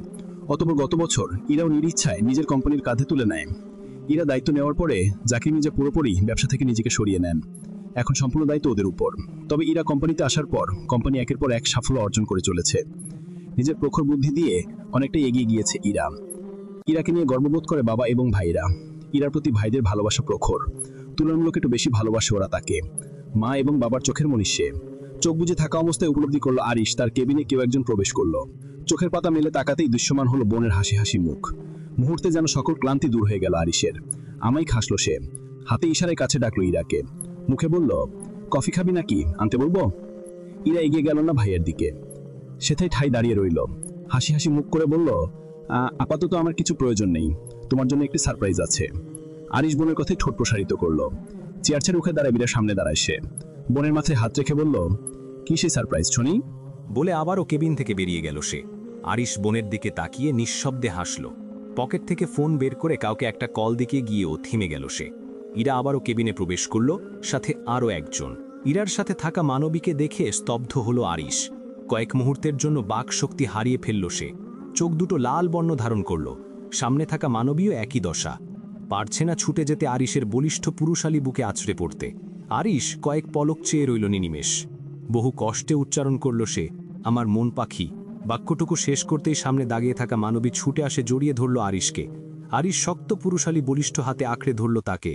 তার বুকে মাথা লেখে ডুকরে কেঁদে উঠল মানবী। আরিশ তার মাথায় হাত বুলিয়ে দেয়, কিছুই বলল না। ইরার দুচোখ ভরে দেখল হারিয়ে যাওয়া প্রেমিক প্রেমিকার মিল বন্ধন। আরিশ বোনের দিকে তাকিয়ে চোখ ভর্তি পানি নিয়ে হাসল, বলল, you are best sister in the world, I love you so much Iru বোনই। ইরা চোখের ইশারায় বুঝল এটা তার দায়িত্ব। ইরা আর দাঁড়ায় না সেথা, চলে আসে। এখন ওদের দুজনকে একা ছেড়ে দেওয়াকে শ্রেয় বলে মনে করল, তাই নিঃশব্দে প্রস্থান করল। হেঁটে সোজা অফিসের বাহিরে চলে গেল ইরা। এখন লাঞ্চ টাইম, আপাতত এখন আর কোনো কাজ নেই তার। ভাবল পাশের ক্যাফেতে গিয়ে বসবে সে। মনের মাঝে আজ অনেকটা শান্তি অনুভূত হচ্ছে। চোখ জুড়িয়ে এসেছিল যখন তার ভাই এবং তার প্রিয়সী একসাথে দেখছে তখন। কতগুলো দিন পর তারা আবার সাক্ষাৎ করল কে জানে। হিসাব করলে দেখা যাবে কত শতদিন পার হয়েছে। অথচ ভালোবাসা এক বিন্দুও কমেনি কারো প্রতি কারো। ক্যাফের পাবাড়ায় ইরা আড্ডা দিবে এখন জাহিদের সঙ্গে, তাই কল করল জাহিদকে। কিন্তু কয়েকবার কল করার পরও কল রিসিভ করল না জাহিদ। বিরক্ত হয় আর কল না করে সরাসরি একটি ছোট্ট বার্তা পাঠিয়ে দিল তাকে। রাস্তার ওপাশে ক্যাফে হওয়ায় খুব সাবধানে রাস্তা অতিক্রম করল সে। পরনে তার অফিসের formal dress up, black ladies shirt ও জিন্স পরনে, গলায় হোয়াইট স্কার্ফ জড়ানো। ভ্যাপসা গরমে ভ্রু কুচকে আছে তার। এসি রুম থেকে বেরোলেই এমন অবস্থা হয় তার। কিছুতেই গরম সহ্য করতে পারে না ইরা। সেই ছোটবেলার অভ্যেস তার, অতিরিক্ত গরম সহ্য করতে পারে না একদমই। তার ওপর আজ এতটা গরম পড়েছে। ক্যাফেতে প্রবেশ করতেই কারো বাহুতে অসাবধানতার জন্য ধাক্কা লেগে পড়ে যেতে নাই ইরা। পর মুহূর্তেই নিজেকে সামলে নেয় সে। বিরক্তিতে কপালে ভাঁজ পড়ে তার। সামনে থাকা লোকটির দিকে তাকাতেই ভ্রু শিথিল হয় তার। দৃষ্টি হয়ে ওঠে অতীব শান্ত। সামনে থাকা লোকটাও একই দশা তাকে দেখে। কয়েক পলক তাকিয়ে থেকে দৃষ্টি ফিরিয়ে নেয় ইরা। পাশ কাটিয়ে চলে যায় সে। হৃদয়ও তখনও ইরার দিকে তাকিয়ে। হয়তো ইরাকে এখানে আশা করেনি সে। হৃদয় পকেট থেকে ফোন বের করে কল লাগায় রিয়নের নাম্বারে। 2 বার রিং হওয়ার পর ফোন রিসিভ করল রিয়ন। হৃদয় কিছু বলতে যাবে তার আগে রিয়ন বিরক্তি নিয়ে বলল, আরে কিরে হৃদপিণ্ড, একটা কফি আনতে এত সময় লাগে? তাড়াতাড়ি আয়, গরম এক জায়গায় বসে থাকতে পাচ্ছি না। হৃদয় চুপ করে রিয়নের কথা শুনল। তার কথা শেষ হওয়ার সাথে সাথে হৃদয় ধীর কণ্ঠে বলল, ক্যাফেতে আয়, এখন ইরা আছে। এতক্ষণ বিরক্ত মাখা মুখশ্রীতে হুট করে হাসি ফুটে উঠল রিয়নের। ভাইয়ের প্রশংসা করে বলল, সাবাস, এই না হলে আমার ভাই। বলেই কল কাটল রিয়ন। হৃদয় হাসল, পিছে ফিরে দেখল ইরা কর্নারে একটি টেবিল দখল করে বসেছে। কাউকে একটা ফোন করছে, কিন্তু রিসিভ করছে না হয়তো ওপাশের ব্যক্তি, যার কারণে ইরার মুখশ্রীতে বিরক্তির আবার সরিয়ে আছে। টেবিলে ঠাস করে ফোন রাখল ইরা। জাহিদের প্রতি প্রচণ্ড বিরক্তি উপচে পড়ছে তার এই মুহূর্তে। এমনিতে সারাদিন তার পিছে ঘুরঘুর করবে, অথচ এখন কাজের সময় পাওয়া যাচ্ছে না তাকে। আশ্চর্য বিষয়, কাজের সময় সবগুলো লবণডাঙ্গা। বিড়বিড় করে বলল ইরা। নিজের জন্য 1 কাপ ব্ল্যাক কফি অর্ডার করল সে। অতঃপর ফোন দেখতে লাগলো। ক্যাফেতে এক প্রকার দৌড়ে আসে রিয়ন। এখানে একটি কাজের জন্য এসেছিল সে এবং হৃদয়। হঠাৎ ক্যাফে দেখে কফি খেতে ইচ্ছে করছিল দুজনেরই, তাই হৃদয় এসেছিল দুজনের জন্য কফি নিতে। তবে ইরাকে এখানে আশা করেনি সে। প্রবেশ করতে দেখলে হৃদয় দাঁড়িয়ে আছে এক পাশে। এগিয়ে গেল তার দিকে। হৃদয় ভাইকে কিছু না বলে চোখের ইশারা ইরাকে দেখিয়ে দিল। রিয়ন ইরার দিকে তাকিয়ে মুচকি হাসছে। হৃদয়কে উদ্দেশ্য করে বলল, বস, বসে এনজয় কর, যা ইচ্ছা খা। আমি না হয় ততক্ষণ মির্জার দুলালিকে একটু জ্বালিয়ে আসি। রিয়ানের কথা শুনে শব্দ করে হাসল হৃদয়। রিয়ন এগিয়ে যায় ইরার দিকে। ইরার ফোনে ব্যস্ত থাকায় খেয়াল করল না হয়তো বিষয়টা। হাসল। রিয়ন মির্জার দুলালি তাকে দেখে কেমন রিয়াকশন দিবে। রিয়ন ইরার সামনে বসল। ইরার ফোনের দিকে তাকিয়েই বলে উঠল, কি চাই? রিয়ন চমকায়। ইরা কিভাবে বুঝল? ইরাকে চমকে দিকে গিয়ে নিজেই চমকালো। তবে তা মুখে প্রকাশ করতে নারাজ সে। চুকমুখ স্বাভাবিক রাখল। ঠোঁটের হাসি ঝুলিয়ে রেখে উত্তর করল, ভাবলাম মির্জার দুলালির সাথে একটু কফি খেয়ে যাই। ধন্যবাদ, আমার এখন মুড নেই কার সাথে কফি খাওয়ার, আপনি এখন আসতে পারেন। সাথে সাথে উত্তর করল ইরা। রিয়নের ঠোঁটে তখনও হাসি রেখা। ইরাকে কুটি কুটি দেখছে সে। ইরার পরনে অফিসের formal dress up, black ladies shirt, jeans পরনে, দারুণ লাগছে তাকে। গলায় হোয়াইট স্কার্ফ জড়ানো, উঁচু করে ঝুঁটি বাঁধা, সেটার থেকে ছোট ছোট বেবি হেয়ারগুলো বেরিয়ে গিয়েছে। মুখে নেই কোনো সাজসজ্জা। ডান গালে ছোট্ট একটি পিম্পল হয়েছে বোধহয়। গরমে মুখ লাল হয়ে আছে। গম্ভীর মুখশ্রী তার। এখনও একমনে ফোন দেখছে সে। খুঁটিয়ে খুঁটিয়ে দেখতে লাগলে সে ইরাকে। দেখা শেষ। ফোন থেকে চোখ তুলে তাকায় ইরা। ইরার কথা এবার অস্বস্তি হলো রিয়ন। এসেছিল মির্জার দুলালিকে জ্বালাতে, অথচ এখন পদে পদে সেই অস্বস্তিতে শিকার হচ্ছে রিয়ন। মেয়েটা কি নিদারুণভাবে অস্বস্তিতে ফেলতে থাকে। যেখানে তার চমকানোর কথা সেখানে পদে পদে চমকাচ্ছে রিয়নই। বিরক্ত হয় রিয়ন। এমন চমকানোর কি আছে বাবা? নিজেকে ধাতস্থ করল সে। হাসি হাসি মুখ করে বলল, কি দেখার কথা বলছে মির্জার দুলালি? ইরা এক মুহূর্ত সময় নিল না উত্তর করতে, সাথে সাথে বলে উঠল, নিজের ধ্বংস দেখছে মালিধার সুপুত্র। ইরার কথায় অদ্ভুতভাবে তার দিকে তাকিয়ে রইল রিয়ন। ইরাও একইভাবে তাকিয়ে রইল তার দিকে। দুইজনেই একভাবে চেয়ে আছে, যেন একে পরের মনোভাব বোঝার চেষ্টা চালাচ্ছে তারা। নিজ কক্ষে চোখ বুজে বিছানায় চিৎ করে শুয়ে আছে জাকির মির্জা, কপালে হাত তার। তখন খাবার হাতে কক্ষে প্রবেশ করল মেহেরুমা বেগম। জাকির মির্জাকে এই অসময়ে এভাবে শুয়ে থাকতে দেখে অস্থির হলো সে। দ্রুত হাতে থাকা খাবার রেখে এগিয়ে গেল জাকির মির্জার দিকে। পাশে বসে জাকির মির্জা কপালে থাকা হাত সরিয়ে দিল সে। একটু অভিমান করে বলল, কতবার বলেছি কপালে হাত দিয়ে শুতে নেই, তবুও তুমি আমার একটা কথাও শোনো না। মেহেরুমা বেগমের কথায় উঠে বসলেন জাকির মির্জা। মৃদু হাসলেন তিনি। নিজ অর্ধাঙ্গিনী অভিমান বুঝতে পেরে বললেন, ছাড়ো তো সব কথাইগুলো, কপালে হাত দিয়া চলে এই যে দুঃখ আসবে এমনটা তো নয়। মেহেরুমা বেগম স্বামীর কথায় ভ্রু কুচকালে। খানিকটা রাগ নিয়ে উঠে দাঁড়ায় তিনি। সেন্টার টেবিলে থাকা খাবারের প্লেট এগিয়ে দেয় জাকির মির্জার দিকে। তিনিও সাদরে গ্রহণ করলেন তা। মেহেরুমা বেগম কয়েক পদের ফল কেটে এনেছেন স্বামীর জন্য। জাকির মির্জাকে ডাক্তার বেশি বেশি ফল খেতে বলেছেন, তাই নিয়ম করে এই সময়টায় মেহেরুমা বেগম নিজ হাতে ফল কেটে আনেন তার জন্য। জাকির মির্জা আপেলের এক টুকরো মুখে তুলে নিলেন, অপরটি মেহেরুমা বেগমের মুখে তুলে দিলেন। মেহেরুমা বেগমও নাকচ করল না, চুপচাপ খেয়ে নিল। বেশ অনেকক্ষণ নীরবতার জন্য তাদের মাঝে। হঠাৎ নীরবতা ভেদ করে মেহেরুমা বলে উঠলেন, ইরার জন্য বড্ড চিন্তা হচ্ছে। মালিথারা এখন ওকে টার্গেট করছে। আমার বড্ড ভয় করছে মেয়েটার জন্য। জাকির মির্জা স্ত্রীর চিন্তার কারণ বুঝল। তাকে সান্ত্বনা দিয়ে বলল, চিন্তা করো না, আমাদের মেয়ের কিচ্ছু হবে না। ইরাকে ছোট থেকে আমরা এমনভাবেই গড়ে তুলেছি, তা না হলে দেখলে না শত্রুর গুহা থেকে নিজেই কেমন বুদ্ধি করে বেরিয়ে আসলো।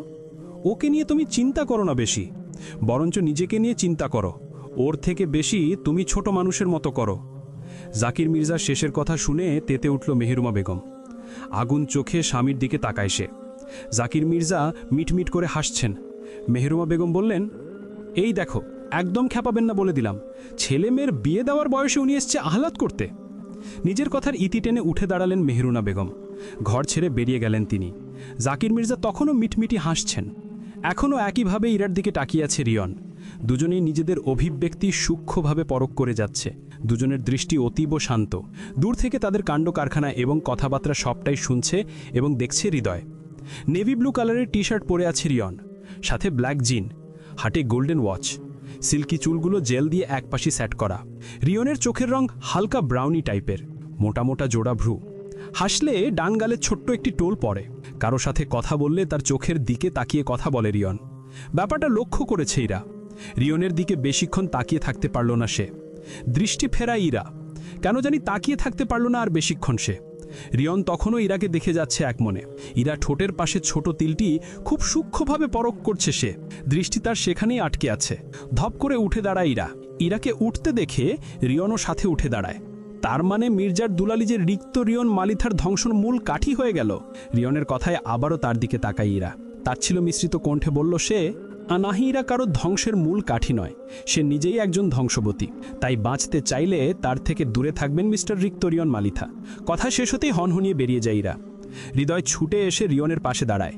ভাই কি বলল এটা? কিছুই তো বুঝলাম না, সব মনে হলো মাথার উপর দিয়ে আকাশে উড়ে গেছে। হৃদয়ের কথাই শব্দ করে হাসল রিয়ন। হাসতে হাসতে বেশ রসিকতা করে বলল, শালা তুই এক সময় বলতি না তোরে মেয়েদের প্রতি অ্যালার্জি মার্কা ফিলিংস একদিন চলে যাবে? হৃদয় মাথা নাড়িয়ে হ্যাঁ বোঝায়, কিন্তু এই কথার মাঝে ওই কথা এলো কথা খেকে, তা বুঝল না হৃদয়। রিয়ন এবার হৃদয়ের কাঁধে হাত রেখে হতাশার কণ্ঠে বলল, শালা তোর অভিশাপ লাগছে আমার গায়ে। তোর অভিশাপের জন্য আজ আমার এই অ্যালার্জি মার্কা ফিলিংস উড়ে গেছে। ইচ্ছা করতেছে তোরে মায়েরার টুকরা টুকরা করে গঙ্গা নদীতে ভাসায় দেই। তোদের সম্পত্তির ভাগিদারের খাতা থেকে তোর নামটা মুছে যাবে। হৃদয় অসহায় চোখে তাকিয়ে রিয়নের দিকে। এই বেটা পদে পদে তাকে মেরে তার সম্পত্তি হজম করতে চাচ্ছে। না, এ আর মেনে নেওয়া যাচ্ছে না। সামান্য একটা সম্পত্তির জন্য ভাইকে মারতে চাচ্ছে এই বেটা। কোন দিন না জানি সত্যি সত্যি হৃদয়কে দুনিয়া থেকে বিদায় করে দেয় রিয়ন।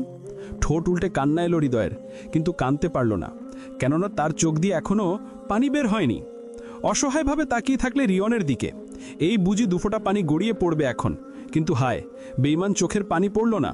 তার দৃষ্টিকে পাত্তা দিল না রিয়ন। দুঃখ প্রকাশ করে বলল, আমাকে ধ্বংস করতে চেয়ে নিজে না ধ্বংসের নদীতে ঝাঁপ দিয়ে ফেলো। মির্জার দুলালি। রাতের নির্জন প্রহর, অন্ধকার আচ্ছন্ন ধরনী, শীতল আবহাওয়া, ঠান্ডা বাতাস বইছে, সাথে গুড়ি গুড়ি বৃষ্টিতে পরিবেশটা আরেকটু শীতল করে তুলেছে। থমথমে গা হিম করা পরিবেশ। রাস্তার একটি প্রাণী পর্যন্ত নেই এই রাত্রিবেলায়।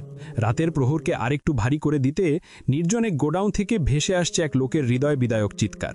চিৎকার করতে করতে এক পর্যায়ে মাটিতে লুটিয়ে পড়ল লোকটি। শরীরের সমস্ত শক্তি দিয়ে এতক্ষণ ধরে মারছিল দুজন ব্যক্তি। লোকটিকে লুটিয়ে পড়তে দেখে থেমে যায় তারা। ঘেমে নিয়ে একাকার তাদের দুজনের শরীর। বড় বড় নিঃশ্বাস ত্যাগ করছেন দুজন। সামনে থাকা লোক মাটিতে লুটিয়ে পড়ে আছে। না, জ্ঞান হারায়নি এখনো। লোকটি ক্ষীণ নিঃশ্বাস ত্যাগ করছে, হাত এবং পাদ উভয়ে বাঁধা মোটা দড়ি দিয়ে। শরীরের অসংখ্য জায়গা থেকে রক্ত ঝরছে অনিমেষ। ঘরটিতে মৃদু হলদেটে আলো জ্বলছে। পানি, আমাকে একটু পানি দাও, পানি, পানি। দুর্বল কণ্ঠে অতীব কষ্টে লোকটি আকুতি মিনতি করে পানি চাইতে লাগলো। সামনে থাকা দুজন ব্যক্তি একে অন্যের দিকে চাইল একবার, আবারও দৃষ্টিপাত করল ফ্লোরে পড়ে থাকা লোকটির দিকে। লোকটি একমনে পানির জন্য আকুতি মিনতি করে যাচ্ছে। পানি, আমাকে একটু পানি দাও, পানি দাও হারুন সাহেবকে। আদেশের স্বরে বলে উঠল একজন। কণ্ঠের মালিককে চিনতে ব্যক্তি দুজন পিছু ফিরে চাইল। কণ্ঠের মালিককে দেখে একজন দ্রুত পানি আনতে ছুট লাগানো। অপরজন দাঁড়িয়ে আছে মাথা নিচু করে। আবারও কণ্ঠের মালিক বলে উঠল, সোজা করে উঠিয়ে বসাও। আদেশ পাওয়ার সাথে সাথে গার্ড লোকটিকে ধরে উঠে বসালো। কণ্ঠের মালিক সামনে এসে বসল। তার চেহারায় হিংস্রতা ছড়িয়ে আছে, চোখ দুটো রক্তিম বর্ণ তার। লোকটি পিটপিট করে চাইল তার দিকে।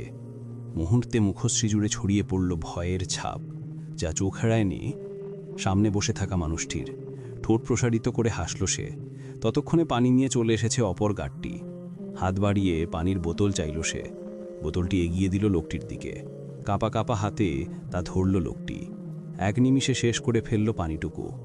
লোকটার দিকে চেয়ে জিজ্ঞেস করে উঠল সামনে বসে থাকা মানবটি, মুখ খোলেনি? মাথা নিচু করে ফেলল গার্ড দুজন। তাদের চুপ থাকতে দেখে তাদের দিকে ফিরে তাকায় মানবটি। চোখে মুখে রাগের ছাপ স্পষ্ট। হুঙ্কার ছেড়ে বলল, মুখে বলবে নাকি সারা জীবনের জন্য সুই সুতা দিয়ে সেলাই করে দেব? আতকে উঠল গার্ড দুজন। একজন স্থির কণ্ঠে জানালো, না, মুখ খোলেনি। অনেক মেরেছি, 2 দিন ধরে ঠিকমতো খাবারও দেইনি, তবুও মুখ খোলেন। অপর গার্ডটি বলল, আমার মনে হয় খাবার কমিয়ে দিলে এবং পানি কমিয়ে দিলেই মুখ খুলে ফেলবে। ঠিকই, আরও মারতে হবে মনে হচ্ছে, না হলে মুখ খুলবে না। মানুষটি ঠোঁট প্রসারিত করে হাসল। শান্ত কণ্ঠে বলল, খাবার কমিয়ে কেন দেব? আর শুধু মারবেই বা কেন? শুধুমাত্র মারলেই কি সব সমস্যার সমাধান হয়ে যাবে? তারে হনো কথায় হতবাক হয়ে পড়ল গার্ড দুজন। একে অন্যের দিকে চাইলে তারা। লোকটি চেয়ে আছে মানবটির দিকে। কি শান্ত এবং হিংস্র লাগছে তার সামনে থাকা মানুষটিকে। ভয়ে অন্তরাত্মা শুকিয়ে কাঠ লোকটির। বহু কষ্টে আকুতি করে লোকটি বলল, আমারে ছাইড়া দাও, আমি কিছু জানি না, তোমরা আমারে ছাইড়া দাও। বলেই ঠোঁট ভেঙে কেঁদে ফেলল লোকটি। উঠে দাঁড়ায় সামনে থাকা মানবটি। ঠোঁটের হাসি আর এখন নেই তার। শান্ত এবং কঠিন স্বরে গার্ডের উদ্দেশ্যে বলল, খাবার দেওয়া তো দূরের কথা, এক ফোঁটা পানিও যেন না পায় সে। আর মালটা আপাতত বন্ধ রাখো। কাটা ঘায়ে নুনের ছিট মারো, মরিচের গুঁড়ো এবং কাঁচা মরিচ উভয় দিবে। কথা শেষ করে সেখান থেকে প্রস্থান করল মানবটি। মানুষটির কথা শুনে ভয়ে কলিজা শুকিয়ে আসলো লোকটির। কাঁদতে লাগলো সে। তাকে না মেরে ফেলছে আর না বাঁচতে দিচ্ছে। এত যন্ত্রণার সহ্য করতে পারছে না হারুন সাহেব। রাত কয় বাজে জানা নেই ইরার। এক মনে আকাশের পানি চেয়ে রয়েছে সে। নিষ্প্রাণ দৃষ্টি তার। অনুভূতি শূন্য লাগছে নিজে তার কাছে। নিজের রোবোটিক ফিল হচ্ছে কেন? নিজের কত শত ইচ্ছে গলা টিপে হত্যা করেছে বলে? নিজের অস্বস্তিকে ভুলে যাওয়ার জন্য, নাকি প্রতিশোধের নেশায়? কারণটা ঠিক কি? নিজেকে প্রশ্নের কাঠগোড়ায় দাঁড় করানো সে। কিন্তু উত্তর এলো না সেথা হতে। আর কত ইচ্ছেকে নিজ হাতে খুন করবি তুই? আকাশের পানে চেয়ে প্রশ্ন করল নিজেকে। ঠোঁট গোল করে শ্বাস ছাড়ল ইরা। চোখ দুটো জ্বলছে খুব। নোনা পানি জমা হলো কি সেথায়? হলো হয়তো। তাচ্ছিলের হাসি হাসল ইরা। আকাশের পানে দৃষ্টি নিবন্ধ করে বলল, রাত প্রকৃতির কালো অধ্যায়। এই রাতের অন্ধকারে লুকিয়ে যায় হাজারো পাপ পুণ্য। কত শত প্রাণ আর ফিরে না নিজ গৃহে। ইরা দৃষ্টি সরিয়ে ফেলল আকাশ হতে। অন্ধকার আচ্ছন্ন রাস্তার পানে চাইল সে। ল্যাম্পপোস্টের আলো আপ্রাণ চেষ্টা চালাচ্ছে রাতের আধার দূর করতে, কিন্তু তাতেও ব্যর্থ তারা। ইরার মন আরও বিষণ্ণতায় ছেয়ে যাওয়ার আগে ছাদ থেকে নেমে পড়ে সে। নিজ কক্ষের দিকে পা বাড়ায় সে। ঘরে প্রবেশ করতেই ফোনে মেসেজের টুন বেজে উঠল। ইরা ফোনের দিকে চেয়ে রইল কিছুক্ষণ। বিছানায় রাখা ফোনের দিকে এগিয়ে যায় ইরা। অবহেলিত হাতে তুলে নেয় সেটা। হোয়াটসঅ্যাপ ওপেন করতেই চোখের সামনে জলজল করে উঠল একটি অপ্রকাশিত বার্তা। রাতের আধার যদি তোমার কাছে মনে হয় বিষণ্ণতার ছায়া, তবে আমি রিক্তরিয়ন মালিথা হব তোমার সুখ তারা। ইরা বার কয়েক পড়ল মেসেজটি। অবিশ্বাস্য দৃষ্টি তার। বেশ কতক্ষণ চেয়ে রইল সে। হুট করে ঠোঁটের কোণে সূক্ষ্ম হাসি রেখা দিল ইরার। মনে মনে আওড়ায় ইরা। সুখ তারা কি সবসময় সুখ নিয়ে আসে? কখনো কখনো তারা নিয়ে আসে একরাশ অভিশাপ। সূর্যের মিষ্টি আলোয় ঘুম ভাঙল আরশির। তোই তুলে উঠে বসল সে। জানালা দৃষ্টিপাত করল সে। সেটা থেকে মিষ্টি আলো ছুটে আসছে তার ঘরে। আড়মোড়া ভেঙে উঠে দাঁড়ায় আরশি। জানালার কাছে গিয়ে দাঁড়ায় সে। তখনই দৃষ্টি যায় বাগানে দাঁড়িয়ে থাকা রেজাউল মালিথার দিকে। রেজাউল মালিথা এবং রিপন মালিথা কোনো এক বিষয় নিয়ে আলোচনা করছে বাগানে দাঁড়িয়ে। দুজনেই মুখময় গম্ভীর। ভ্রু কুচকায় আরশি। বাহিরে কি দেখছো আপু? কারো কণ্ঠস্বর্পে ঘুরে দাঁড়ায় আরশি। পিছে ফিরে দেখতে পায় রামিসাকে। ভ্রুদয় সোজা হয় আরশির। আরশির থেকে কোনো উত্তর না পেয়ে আবারও রামিসা বলল, আমি কি আসতে পারি আপু? তুমি কি ব্যস্ত? আরশি ছোট করে হাসল, ছোট করে বলল, আসতে পারো, ব্যস্ত নই আমি। তাহলে তো আমিও আসতে পারি, বলল রিয়ন। আমিও, পিছন থেকে হৃদয়ও বলল। আরশি এই মুহূর্তে হয়তো আশা করেনি তাদের। অবাক হলো সে, তবু ছোট হাসি বজায় রেখে বলল, হাসো, এখন আমার ঘরে আসার মানে কি? রিয়ন আরশির কাছে গিয়ে আরশিকে পিছন থেকে হালকা জড়িয়ে ধরে বাচ্চাদের মতো করে বলল, কেন আপনি তোমার ঘরে আসতে গেলে কারণ লাগে নাকি? আরুষি মুচকি হাসল। রিয়নের হাতে চুমু দিয়ে বলল, হ্যাঁ, অবশ্যই আসতে পারিস। তোরা না আসলে বরং আমার খারাপ লাগত। হৃদয়ের ঠোঁট ফুলিয়ে বলল, সব আদর শুধু ও পাবে, তাই না? আমরা তো বানের জলে ভেসে এসেছি না রামিসা, তাই তো আমাদের কেউ ভালোবাসে না। ওদের এহেন কাণ্ডে আরেকটা শব্দ করে হাসল আরশি। ওদের হাত বাড়িয়ে কাছে ডাকল। ওরা দুজন এক ছুটে এসে জড়িয়ে ধরল আরশিকে। সবার ঠোঁটে হাসির রেখা ফুটে উঠেছে। দরজার পাশ থেকে সবটাই দেখল লাবণী বেগম। প্রশান্তির হাসি হাসলেন তিনি। চোখ দুটো হয়ে উঠল পানিতে টই টুম্বুর। গাল বেয়ে গড়িয়ে পড়ার আগে মুছে ফেলল তা। ছেলে মেয়েগুলোকে হাসি খুশি দেখলে যে মায়ের বুকের মাঝে আনন্দের ঢেউ খেলে যায়। নিঃশব্দ সেখান থেকে প্রস্থান করলেন লাবণী বেগম, চোখে পানি এবং ঠোঁটে একরাশ হাসি নিয়ে। সবার কাছে আমার একটাই অনুরোধ, প্লিজ কেউ নেক্সট নাইস কমেন্ট করবেন না। পারলে একটু সময় নিয়ে কমেন্ট করেন, এটাই আমি খুশি হব। ড্যাশবোর্ড, তোকে আজ ভীষণ সুন্দর লাগরে। জাহিদের কথায় মুচকি হাসল ইরা। কানে দুল পড়তে পড়তে যেহেতু উদ্দেশ্য করে বলল, একদম পিতনির মতো লাগছে। শাড়িটা সামলাতে খুব হিমশিম খাচ্ছি রে, চেঞ্জ করে নর্মাল ড্রেস আপ পরে নেই। ইরার কথায় চোখারাঙায় জাহিদ। শাসনের কণ্ঠে বলে, ঘোরদার, যদি এই কথা আরেকবার মাথায় এনেছ তো। বিয়ে বাড়িতে যাচ্ছিস, কোনো বিজনেস ডিল করতে না যে শার্ট প্যান্ট পরে যেতে হবে। জাহিদের কথায় ফিক করে হেসে ফেলল ইরা। অন্যদিকে জাকির মির্জা নিচ থেকে এক নাগাড়ে ডেকে চলেছে সকলকে। এত দেরি করলে চলে? বিয়েবাড়ির অনুষ্ঠানে আগে ভাগে যাওয়াই ভালো বলে মনে করেন তিনি। দেরিতে গিয়ে শুধুমাত্র খেয়ে দিয়ে চলে আসবেন, এটা তিনি বড় অপছন্দ করেন। মেহরুমা বেগম নিজ কক্ষে সাজগোজে ব্যস্ত। ইরা কিছুক্ষণ আগে অফিস থেকে ফিরেছে, সেও আপাতত রেডি হচ্ছে এখন। জাকির মির্জা জানেন ইরার রেডি হতে বেশিক্ষণ লাগবে না, কেননা ইরা বরাবরই সিম্পল ড্রেস হবে, ঝটপট রেডি হতে পারে। সাজগোজের প্রতি বিন্দুমাত্র ইন্টারেস্ট নেই তার, সেহেতু তার রেডি হতে বেশি সময় লাগবে না বলে ধরে নিলেন জাকির মির্জা। সোফায় বসে আছে আরিশ এবং মুমিন। দুই ভাই আপাতত নিজ নিজ ফোনে ব্যস্ত। ভিডিও গেম খেলছে তারা। রাজ্যের সমস্ত ধ্যান এখন তাদের ফোনের মাঝে। বিরক্ত হন জাকির মির্জা। কপালে ভাঁজ ফেললেন 3টি। ঢপ করে বসে পড়লেন দুই ছেলের মাঝে। বাবার দিকে এক পলক তাকায় দুজনেই। পরক্ষণেই আবার ফোনের দিকে দৃষ্টি নিবন্ধন করল তারা। দেখে মনে হচ্ছে বিশ্বকাপ অর্জন করে ফেলবে ওরা। জাকির মির্জা বললেন, তোরা সারাদিন দুটোতে ফোন নিয়ে পড়ে থাকিস, কিন্তু আজ অবধি একটা মেয়ে পর্যন্ত পটাতে পারলি না। বাবার কথায় বিষম খেল আরিশ মুমিন। চক্ষুদায় বড় বড় হয়ে উঠল তাদের। এসব তুমি কি বলছো বাবা? বলল মুমিন। জাকির মির্জা দুজনের দিকে রাগান্বিত দৃষ্টি নিক্ষেপ করলেন। বললেন, তোদের বয়সে প্রেম করে বিয়ে করে এক বাচ্চার বাপ হয়ে গিয়েছিলাম, আর তোরা এখনো ফোনে ভিডিও গেম খেলিস? লজ্জা করে না? বাবার কথায় এক দফা আরও বিস্তৃত হলো তারা। একে অন্যের মুখ চাওয়াচাওয়ি করল দুজন।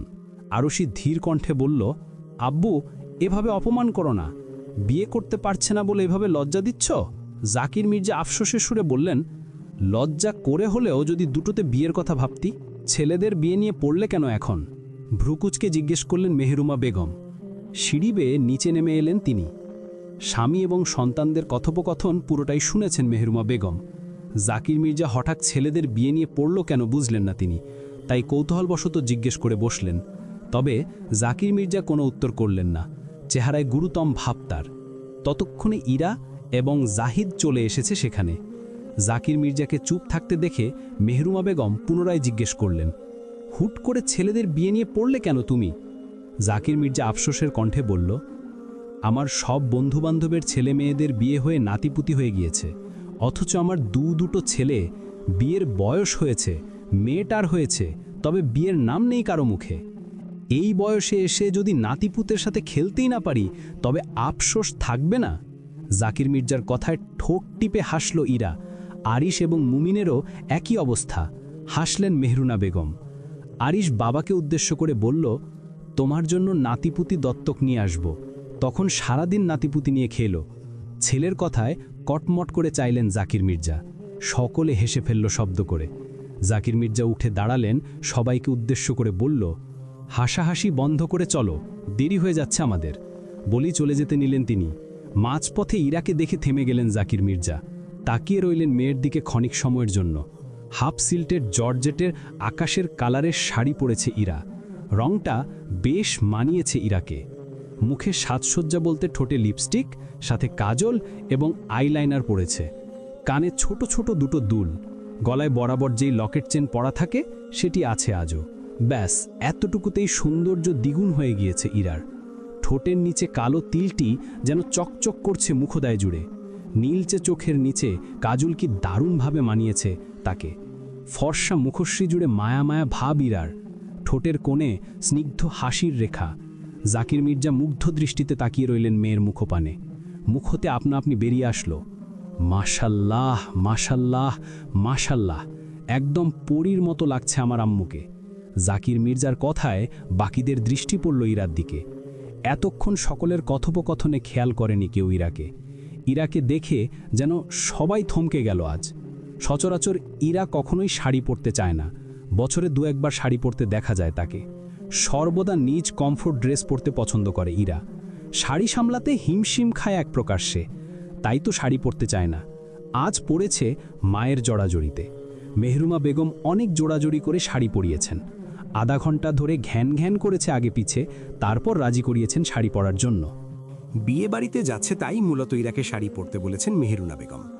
ইরাও মায়ের জোড়াজড়িতে বাধ্য হয়ে শাড়ি পরেছে আজ। শামসুল হকের একমাত্র ছেলের বিয়ে আজ। এলাকার চেয়ারম্যান তিনি। তার ছেলের বিয়ের দাওয়াতে ইরা এসেছে। শামসুল হক দেশে গণ্যমান্য একজন ব্যক্তি। এলাকার লোকেরা ইচ্ছে করেই তাকে শ্রদ্ধার চোখে দেখে। তিনি চেয়ারম্যান হওয়ার পর থেকে বেশ অনেকটাই সুনাম অর্জন করেছে এলাকা জুড়ে। পরিবর্তন করেছে অনেক কিছু। এক কথাই বলতে গেলে উন্নত করেছেন এলাকার বহুত। তাই তো সকলের সাথে ভালো একটি সম্পর্ক গড়ে উঠেছে শামসুল হকের। শামসুল হকের একটি কন্যা এবং এক পুত্র। আজ তার বড় ছেলে তামিমের বিয়ে। বিশাল বড় কমিউনিটি সেন্টারে বিয়ের সমস্ত আয়োজন করেছেন। গণ্যমান্য ব্যক্তিদের ইনভাইট করেছেন। প্রায় 500 মানুষ তো হবেই। বেশ বড়সড় জাঁকজমকভাবে সমস্ত আয়োজন করেছেন তিনি। রিজভি গাড়িতে নেমে হাত বাড়িয়ে দিল নিজ প্রিয়তমার দিকে। সাবধানে নামো, না হলে পড়ে যাবে। রিজভির কথায় মুচকি হাসল জুলি। হাত ধরল তার, বলল, তোমার কি মনে হয় রিজভি আমি বাচ্চা? রিজভি হাসে বলে, তুমি বাচ্চাই, যে কিনা আমার হাত ছাড়া চলতে পারে না। ফিক করে হেসে উঠল জুলি। বাকিরাও ততক্ষণে উপস্থিত হয়েছে। রেজাউল মালিথা, রিপন মালিথা এবং তাদের সহধর্মীরা এক গাড়িতে এসেছে। রিয়ন, হৃদয়, আরশি, রামিশা উন্নতিতে। রিজভি এবং জুলিকে একা ছেড়ে দিয়েছিল তারা। কিছুদিনের মধ্যে তাদের বিয়ে, এখন কিছুটা সময় কাটানো উচিত দুজনের। একে একে সবাই গাড়ি থেকে নামল। কমিউনিটি সেন্টার প্রবেশ করল সবাই। শামসুল হক তখন জাকির মির্জার সাথে কথা বলতে ব্যস্ত ছিলেন। তাদের দেখে একে অন্যের দিকে চায় রিপন মালিথা এবং রেজাউল মালিথা। দুজনেই কুটিল হাসলেন, এগিয়ে গেলেন তাদের দিকে। গলা খাকড়ি দিয়ে রেজাউল মালিথা বললেন, কেমন আছো আমার প্রিয় বন্ধু? রেজাউল মালিথার কণ্ঠস্বরে শামসুল হক এবং জাকির মির্জা ঘুরে দাঁড়ায়। শামসুল হক সহসায় হাসলেন, হাত মিলিয়ে বুকে জড়িয়ে ধরলেন রেজাউল মালিথাকে। রেজাউল মালিথা হাসলেন, জাকির মির্জা দাঁড়িয়ে রইলেন নীরবে। সেখানে আরিশ এবং মুমিনও উপস্থিত ছিল। রেজাউল মালিথাকে দেখে বিরক্তি ফুটে উঠল তাদের মুখ মজুরে। রেজাউল মালিথা শামসুল হককে ছেড়ে হাত বাড়িয়ে দিলেন জাকির মির্জার দিকে। জাকির মির্জা এক পলক তাকায় সেই হাতের দিকে, তবে হাত মেলালেন না তিনি। রেজাউল মালিথা বাড়িয়ে দেওয়া হাতটি গুটিয়ে নিল।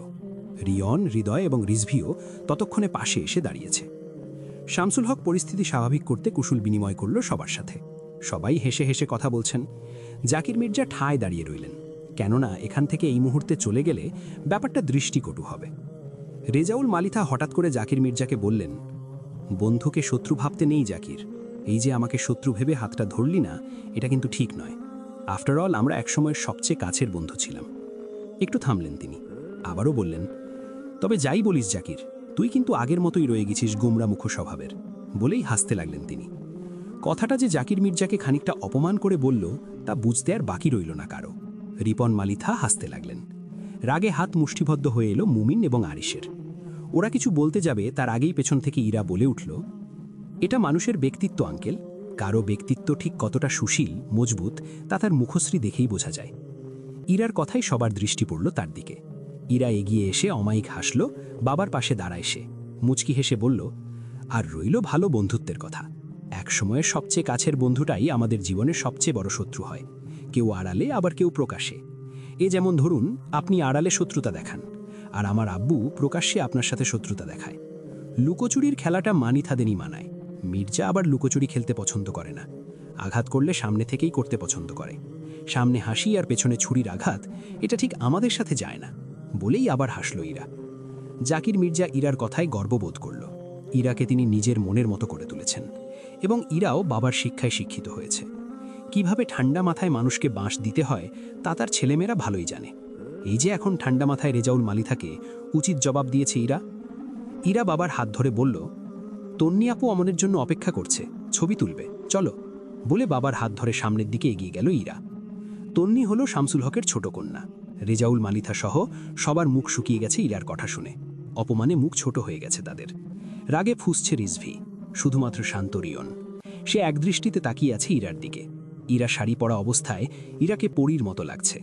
রিয়ন হাঁ করে তাকিয়ে রইল ইরার দিকে। ইরা সোজা স্টেজে উঠে গেছে বাবাকে নিয়ে। স্টেজে সবাই মিলে ছবি তুলছে। রিয়ন এগিয়ে যায় স্টেজের দিকে। স্টেজের একপাশে পকেটে হাত বাড়িয়ে দাঁড়িয়ে আছে রিয়ন। তার পাশে এসে দাঁড়ালো হৃদয়। রিয়নের দৃষ্টি ইরার দিকে। ইরা হেসে হেসে ছবি তুলছে। হঠাৎ রিয়নের মনে একটি অবাধ্য ইচ্ছে জাগল। পকেট থেকে ফোন বের করে ছবি তুলে নিল ইরার হাস্যোজ্জ্বল মুখের। দেখা হওয়ার পরেই প্রথম হাসতে দেখল সে ইরাকে। এই মেয়েটা হাসলে এত সুন্দর লাগে জানা ছিল না রিয়ন। রিয়নের সামনে আসলে সারাক্ষণ গোমরা মুখে থাকে। বাপের সাথে নামটা একদম পারফেক্ট মানিয়েছে, মির্জার দুলালি। যাক, রিয়নের নাম দেওয়া সার্থক। কথাটা ভেবেই ঠোঁট চেপে হাসল রিয়ন। বিয়ে একটি সামাজিক এবং ধার্মিক বন্ধন। বিয়ে শব্দটা বদলে দেয় দুইজন মানুষের সম্পর্ক এবং দুটি পরিবারের সম্পর্ক। মিলবদ্ধ হয় তাদের পারস্পরিক সম্পর্ক বন্ধন। সেন্টারে স্টেজে বসে আছে তামিম এবং তার হুবু বউ আখি। সম্পর্কে তামিমের ফুফাতো বোন আখি। শামসুল হক নিজের একমাত্র মেয়ের একমাত্র ছেলেকে নিজের ঘরের বউ করবেন, এটা তার অনেক দিনের ইচ্ছে। শামসুল হক বোনের কাছে তার মেয়ের হাত চাইলে তিনি না করেননি। বিয়েটা দুই পরিবার মিলে একই সেন্টারে করছে। তামিম পেশা একজন আর্মি অফিসার, তার ছুটি কম, তাই বিয়ে এবং বউ ভাত একই দিনে হচ্ছে। বেশি দিন ছুটি না থাকায় একই সঙ্গে বিয়ে এবং বউ ভাতের অনুষ্ঠান করছেন শামসুল হক। কিছুক্ষণের মাঝেই বিয়ে পড়ানো শুরু হবে তাদের। পাশাপাশি বসে আছে তামিম এবং আখি। তাদের সামনে কাজী সাহেব কাগজে লেখালেখি করছেন। স্টেজের দিকে এক মনে তাকিয়ে আছে ইরা। বধূরূপে আখিকে স্নিগ্ধ লাগছে। দেখে মনে হচ্ছে সবে সদ্য জন্ম নেয়া কোনো পুষ্প। মায়াবী মুখশ্রীতে হাসি সরছে না তার। মায়া মায়া চোখগুলো তামিমকে দেখছে। নিজেই লজ্জায় লাল হয়ে গুটিয়ে নিচ্ছে নিজেকে। লাজুক হাসি ঝুলছে ঠোঁটে। সবটা দেখল ইরা। কোথাও থেকে যেন বুক চিরে দীর্ঘ নিঃশ্বাস বেরিয়ে আসলো তার। কবুল বলার মুহূর্তে আখির মুখে চিন্তা, ভয় এবং সংশয় ফুটে উঠল। নিজেকে সময় দিচ্ছে সে। হয়তো নতুন জীবন নিয়ে কিছুটা দ্বিধায়ও পড়েছে এই মুহূর্তে। আচ্ছা, সব মেয়েদের সাথেই কি এমনটা হয়? হয় হয়তো। এরার চোখের কোণে হঠাৎ উকি দিল নোনা জল। সেটি খেয়াল করল না সে। অনুভব করল তার বুক ভার হয়ে আসছে। চোখের সামনে অন্ধকার অতীতের আধার ভেসে উঠছে। হাত পা কাঁপছে মৃদু। মির্জার দুলালিরও কি বিয়ে করার শখ জেগেছে নাকি? হঠাৎ পিছন থেকে কারো কণ্ঠস্বর শুনে চমকে উঠল ইরা। সর্বাঙ্গ কেঁপে উঠল তার। ইরাকে চমকাতে রেখে অবাক হয় রিয়ন। হৃদয় কুঁচকে এলো তার।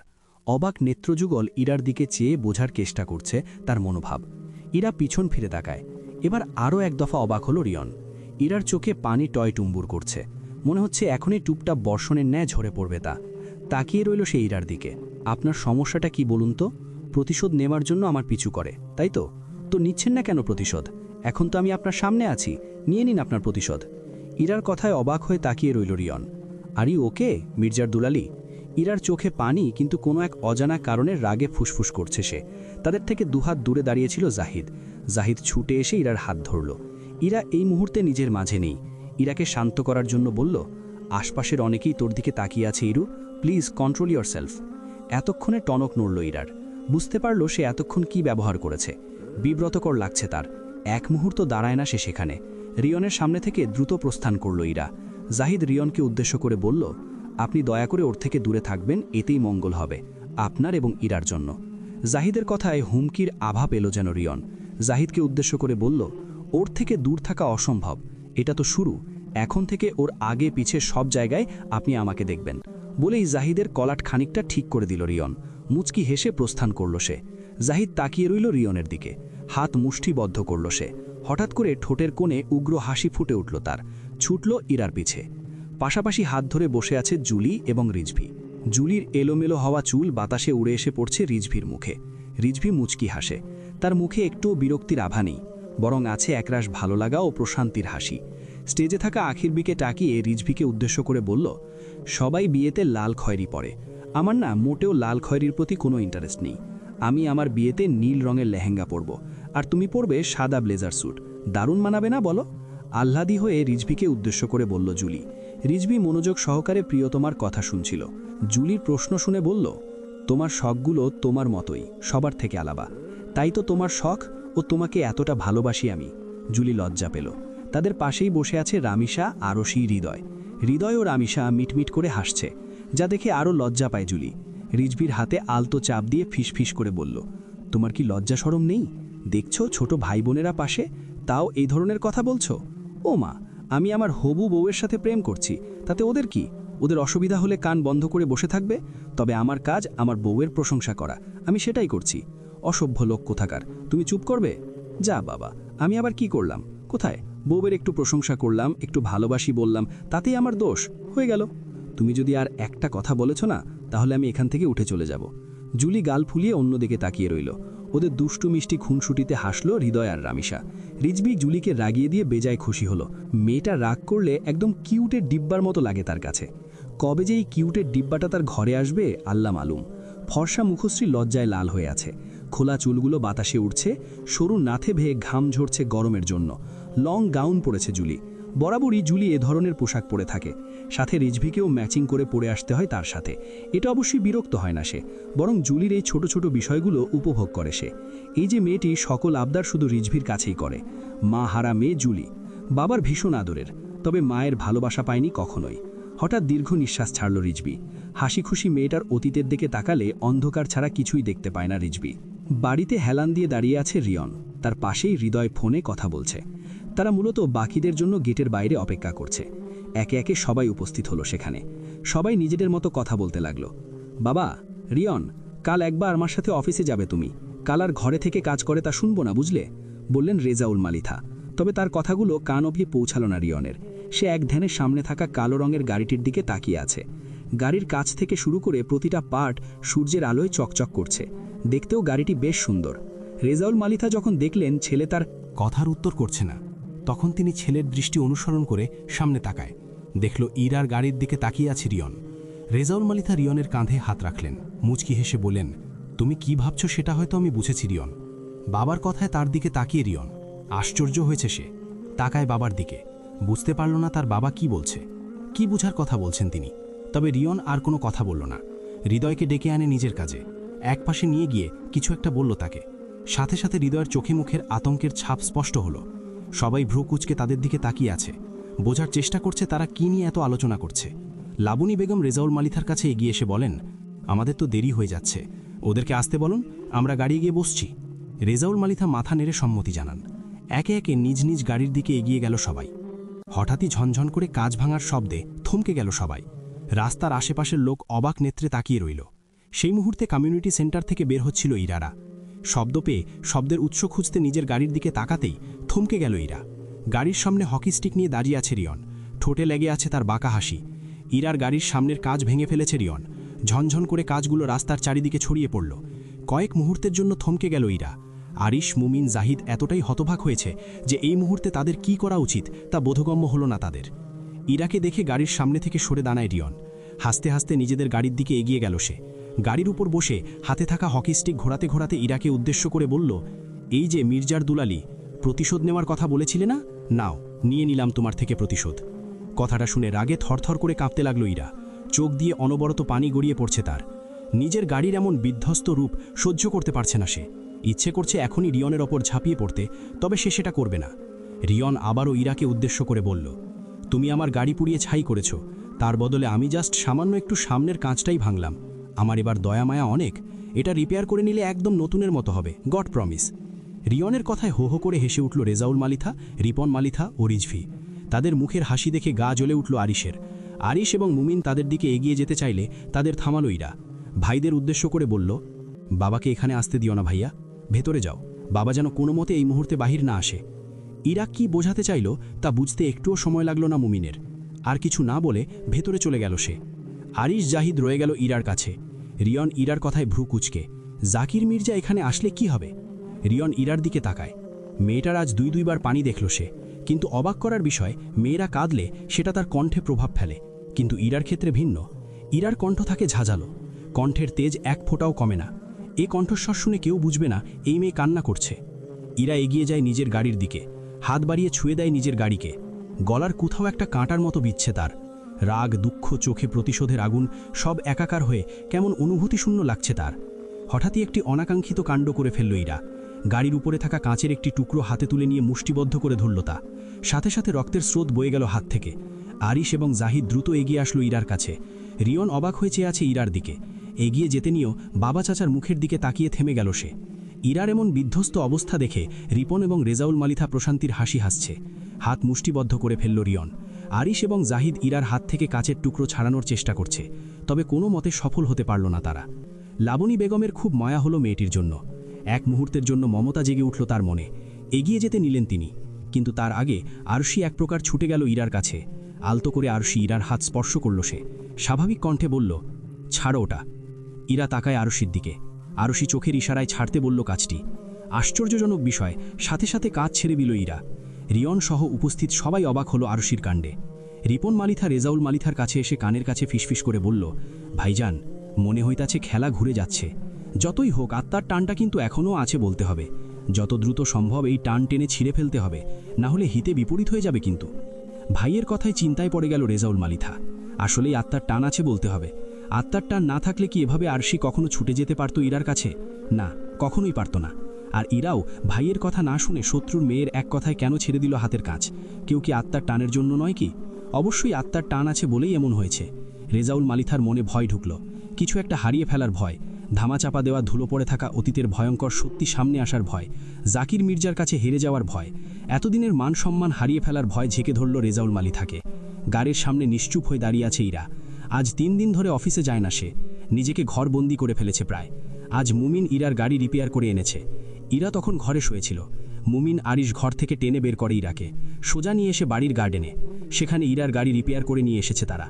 ইরা গাড়ির দিকে এক দৃষ্টিতে তাকিয়ে আছে, তার মাঝে কোনো প্রকার প্রতিক্রিয়া দেখা যাচ্ছে না এই মুহূর্তে।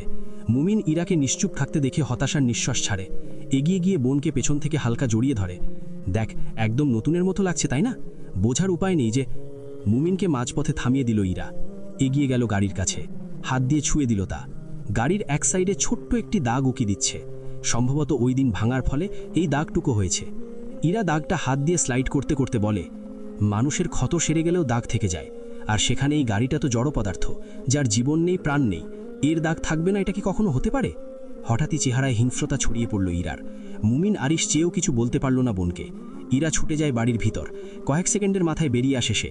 পেছনে মেহেরুমা বেগম ইরাকে থামাচ্ছেন এবং বলছেন, কি করছিস মা? মা আমার শান্ত হ প্লিজ, পাগলামি করিস না। ইরা আমার কথা শোন মা। মেহেরুনা বেগম ইরাকে থামানোর চেষ্টা করছেন। ইরা গাড়ির সামনে এসে দাঁড়ায়, হাতে কেরোসিনের তেলের বোতল। বোতলের ছিপি খুলে সমস্তটা ঢেলে দিল গাড়ির ওপর। মেহেরুমা বেগম আটকাতে গেলে আরিশ মায়ের হাত ধরে থামিয়ে দেয়। ওর চোখে যে আগুন জ্বলেছে তা নিত্যে দিও না মা, ওর এই আগুনে ছাই হবে এবার মালিথারা। মেহেরুমা বেগম অসহায় দৃষ্টিতে তাকিয়ে রইলেন ছেলে মেয়ের দিকে। আর কিছু বলতে পারলেন না তিনি। গাড়ির চারপাশে কেরোসিন তেল ঢেলে দিল ইরা, তারপর আগুন জ্বালিয়ে দিল গাড়িকে। মুহূর্তেই দাউ দাউ করে জ্বলতে লাগলো গাড়ি, সাথে ইরার চোখে প্রতিশোধের আগুন জ্বলতে লাগলো। কাউকে ছাড়বো না, কাউকে না, প্রতিটা আঘাতের জবাব দিব এবার। আরিশ এগিয়ে যায়, সাথে মুমিন। দুই ভাই বোনের কাঁধে হাত রাখল ইরা। ভাইয়ের হাতের স্পর্শ পেতেই চিৎকার করে উঠল ইরা। হাঁটু ভেঙে বসল সে। নিজের সবচেয়ে প্রিয় গাড়িটা আজ নিজের হাতে পুড়িয়ে ফেলছে সে। নিজের সবটা নিজের হাতে শেষ করে দিচ্ছি একে পর এক, মনে মনে কথা ভাবল ইরা। দুচোখ বেয়ে অঝোর ধারা পানি গড়িয়ে পড়ছে তার। মেহেরুমা বেগম অসহায় হয়ে দাঁড়িয়ে রইল মেহের পানে। তার মেয়েটা কেন দিন দিন পাথরে রূপান্তরিত হচ্ছে। তিনি চেয়েও কিছু করতে পারছেন না, শুধু দুচোখ ভরে মেয়ের অসহায়ত মুখ পাথরে রূপান্তরিত হওয়া দেখে যাচ্ছেন তিনি। আরিশ মুমিন ইরার পাশে বসে পড়ল নিঃশব্দে। রুবিনা মালিথা ও রাকিব মালিথা আজ বাড়ি ফিরলেন। রুবিনা মালিথা এবং রাকিব মালিথা রেজাউন মালিথার ছোট ভাই এবং মেজ বোন। বাড়ির ছোটরা ভীষণ খুশি। রাকিব মালিথা সকলের ভীষণ প্রিয় ও কাছের। আরশির কাছে ছোট চাচ্চু সবার চেয়ে আপন ও প্রিয়।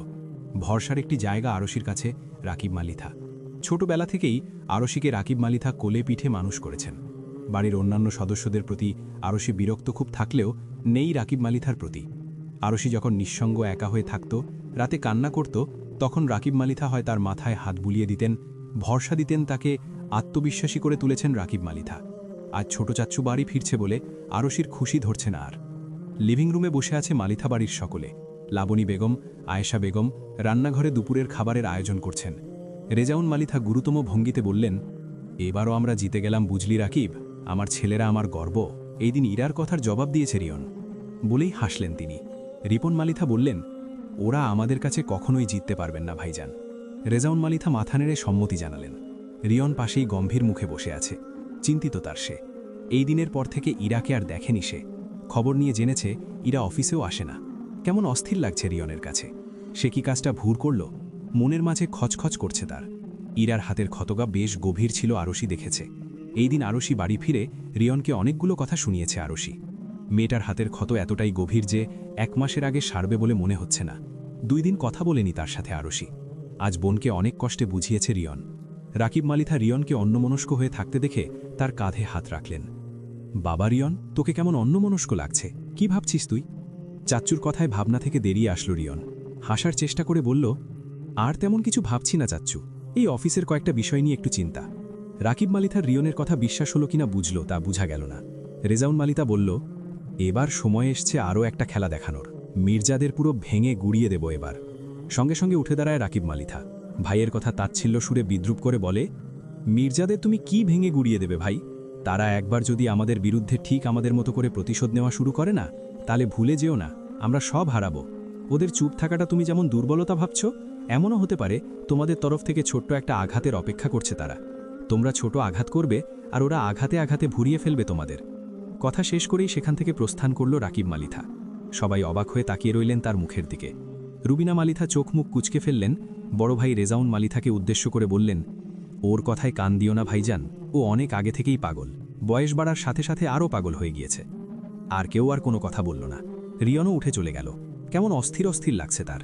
নিজেকে স্বস্তি দেওয়ার জন্য হলেও ইরাকে তার প্রয়োজন। হ্যাঁ, ইরাকে তার এই মুহূর্তে খুব প্রয়োজন। এখন মেয়েটির দেখা না পেলে রিয়ন পাগল হয়ে যাবে। অস্থিরতা ঘিরে ধরবে তাকে। রিয়ন বাড়ি থেকে বেরিয়ে পড়ে। রেস্টুরেন্টের 2য় ফ্লোরে বসে আছে ইরা। একদম শেষ মাথায় বসে এসেছে সে। বাইরের রাস্তাঘাট স্পষ্ট দেখা যাচ্ছে এখান থেকে।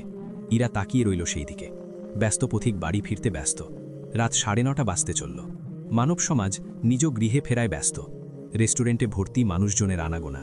প্রায় অধিকাংশ টেবিলে কপতকপতিরা নিজেদের মধ্যে ব্যস্ত। কেউ কেউ আবার পরিবার নিয়ে এসেছে। একা বসে আছে এক কোণে। অপেক্ষার প্রহর শেষ হচ্ছে না। কার কি জন্য একজন মানুষের জন্য অপেক্ষা করছে ইরা। প্রায় ঘন্টা পেরিয়ে যাচ্ছেন, তবে তার আসার নাম নেই। এতে অবশ্য একটু বিরক্ত হচ্ছে না সে। মুখময় স্বাভাবিক, নিজ ভাবনায় বিভোর সে। খুব বেশি অপেক্ষা করিয়েছি তাই না? পরিচিত কণ্ঠস্বর শুনে সামনে তাকায় ইরা। হাস্যোজ্জ্বল একজন রমণী দাঁড়িয়ে আছে তার সামনে। 3 পিস পরনে গুলোঝুটি বাঁধা, চেহারায় মায়াবী ভাব, ঠোঁটে লেগে আছে চিরচেনা সেই হাসি। ইরার মন খারাপ মুহূর্তে গায়েব হয়ে গেল। মুচকি হেসে বলল, খুব একটা বেশি নয়, তবে তোমার জন্য আমি সারা জীবন অপেক্ষা করতে রাজি। মানবী স্বস্তির নিঃশ্বাস ছেড়ে বসে পড়ল ইরার মুখোমুখি। দুজনেই খোশ গল্পে মেতে উঠল। অনেক পর হঠাৎ ইরা তার সামনে থাকা রমণীর হাত ধরে বলে, তোমার কাছে একটা জিনিস চাইব, দিবে বলো? ইরার কথায় হাসি ফুটে উঠল রমণীর মুখে। ইরার হাতে হাত রেখে আশ্বস্ত করে বলে, আমি জানি তুই কি চাইবি, তোর ইচ্ছে আমি পূরণ করব ইরা। ইরা মুচকি হাসল, মুখে ফুটে উঠল আনন্দের জোয়ার। আগুন ঝরছে ইরার চোখে, ঠোঁটে আনন্দের হাসি, চোখে প্রতিশোধের আগুন। কণ্ঠস্বর গম্ভীর করে ইরা বলে, অনেক পুরনো হিসাব জমা পড়ে গেছে, এবার এক এক করে প্রতিটা হিসাবের খাতা খুলব আমি। গোড়া থেকে টেনে বের করব প্রতিটা হিসাবের খাতা, সুদে আসলে প্রত্যেকটা হিসাব মেলাবো, সবটা ফিরিয়ে দেব এক এক করে, সবটা। ইরার কথায় দীর্ঘ নিঃশ্বাস ছাড়ল রমণী। জীবনে খুব বড় ঝড় আসতে চলেছে সকলের, আর এই ঝড়ের শুরু করবে ইরা। তবে এই ঝড় শুরু হওয়ার পরে এই ছোট ফুলটি ঝরে যাবে। ছোট একটি কোমল ফুলকে কেমন নিষ্প্রাণ বানিয়ে দিয়েছে সকলে। আর 5টা মেয়ের মতো কেন নয় ইরার জীবন? কেন তার জীবনে এতটা ভিন্নতা? সবাই বাঁচার জন্য বাঁচে, আর ইরা অন্যকে বাঁচানোর জন্য নিজেকে শেষ করছে। আচ্ছা, ইরা কি সকলের মতো একটু স্বার্থপর হতে পারত না? পারত তো, তাহলে কেন হলো না একটু স্বার্থপর? চোখে জল আসে তার। ইরার হাত আঁকড়ে ধরে কম্পিত কণ্ঠে বলে, আমাকে একটা কথা দিবি ইরা? ইরা তাকায় তার পানে, তার চোখে জল দেখে মুচকি হেসে মুছিয়ে দিল তা। শান্ত কণ্ঠে বলল, জীবনের অনেকটা পথ কেঁদেছ তুমি, আর যাই করো অন্তত আমার সামনে কেঁদো না। তোমার চোখের জল বিষের মতো লাগে আমার কাছে। ইরার কথায় চোখ ভর্তি পানি নিয়েও হাসল মেয়েটি। তাকে হাসতে দেখে ইরা বলল, এই যে তোমার হাত ছুঁয়ে কথা দিলাম, তুমি যা বলবে তাই শুনব। এবার বলো কি করতে হবে আমায়?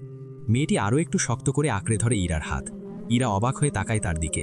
কিছুটা সময় নিয়ে মেয়েটি বলল, এখন যাই করছিস কর, কিন্তু কখনো যদি মনে হয় এসব থেকে নিজেকে বের করে নেওয়া উচিত, এসব বাদে অন্য কিছু নিয়ে তুই সুখে থাকবি, তবে তুই তোর সুখটাকে বেছে নিবি, কথা দে আমায়। ইরা শান্তির সাথে তাকিয়ে রইল মেয়েটির পানে। বুঝতে 1 মিনিটেরও সময় লাগল না কি বলতে চাইছে সে। চুপ রইল ইরা, গলা দিয়ে কথা বেরোতে চাইছে না, কণ্ঠনালীকে বাক্যদয় আটকে আছে। নিজেকে ধাতস্থ করল ইরা। অতপর মুচকি হেসে বলল, কথা দিলাম, তুমি যা বলেছ তেমনটা যদি কখনো আমার মনে হয়, তখন না হয় আমি আমার সুখটাকে বেছে নিব। ইরার কথায় আশ্বস্ত হলো মেয়েটি। দুজনে রাতের খাওয়া দাওয়া রেস্টুরেন্টে করল। গল্প, আড্ডা, হাসি কান্নায় ভরে উঠল তাদের সময়।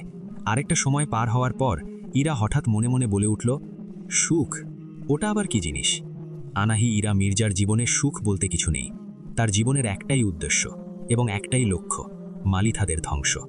কারেন্ট ছিল না বলে দিতে দেরি হলো, দুঃখিত। সবাই পড়ে অবশ্যই মতামত জানাবেন।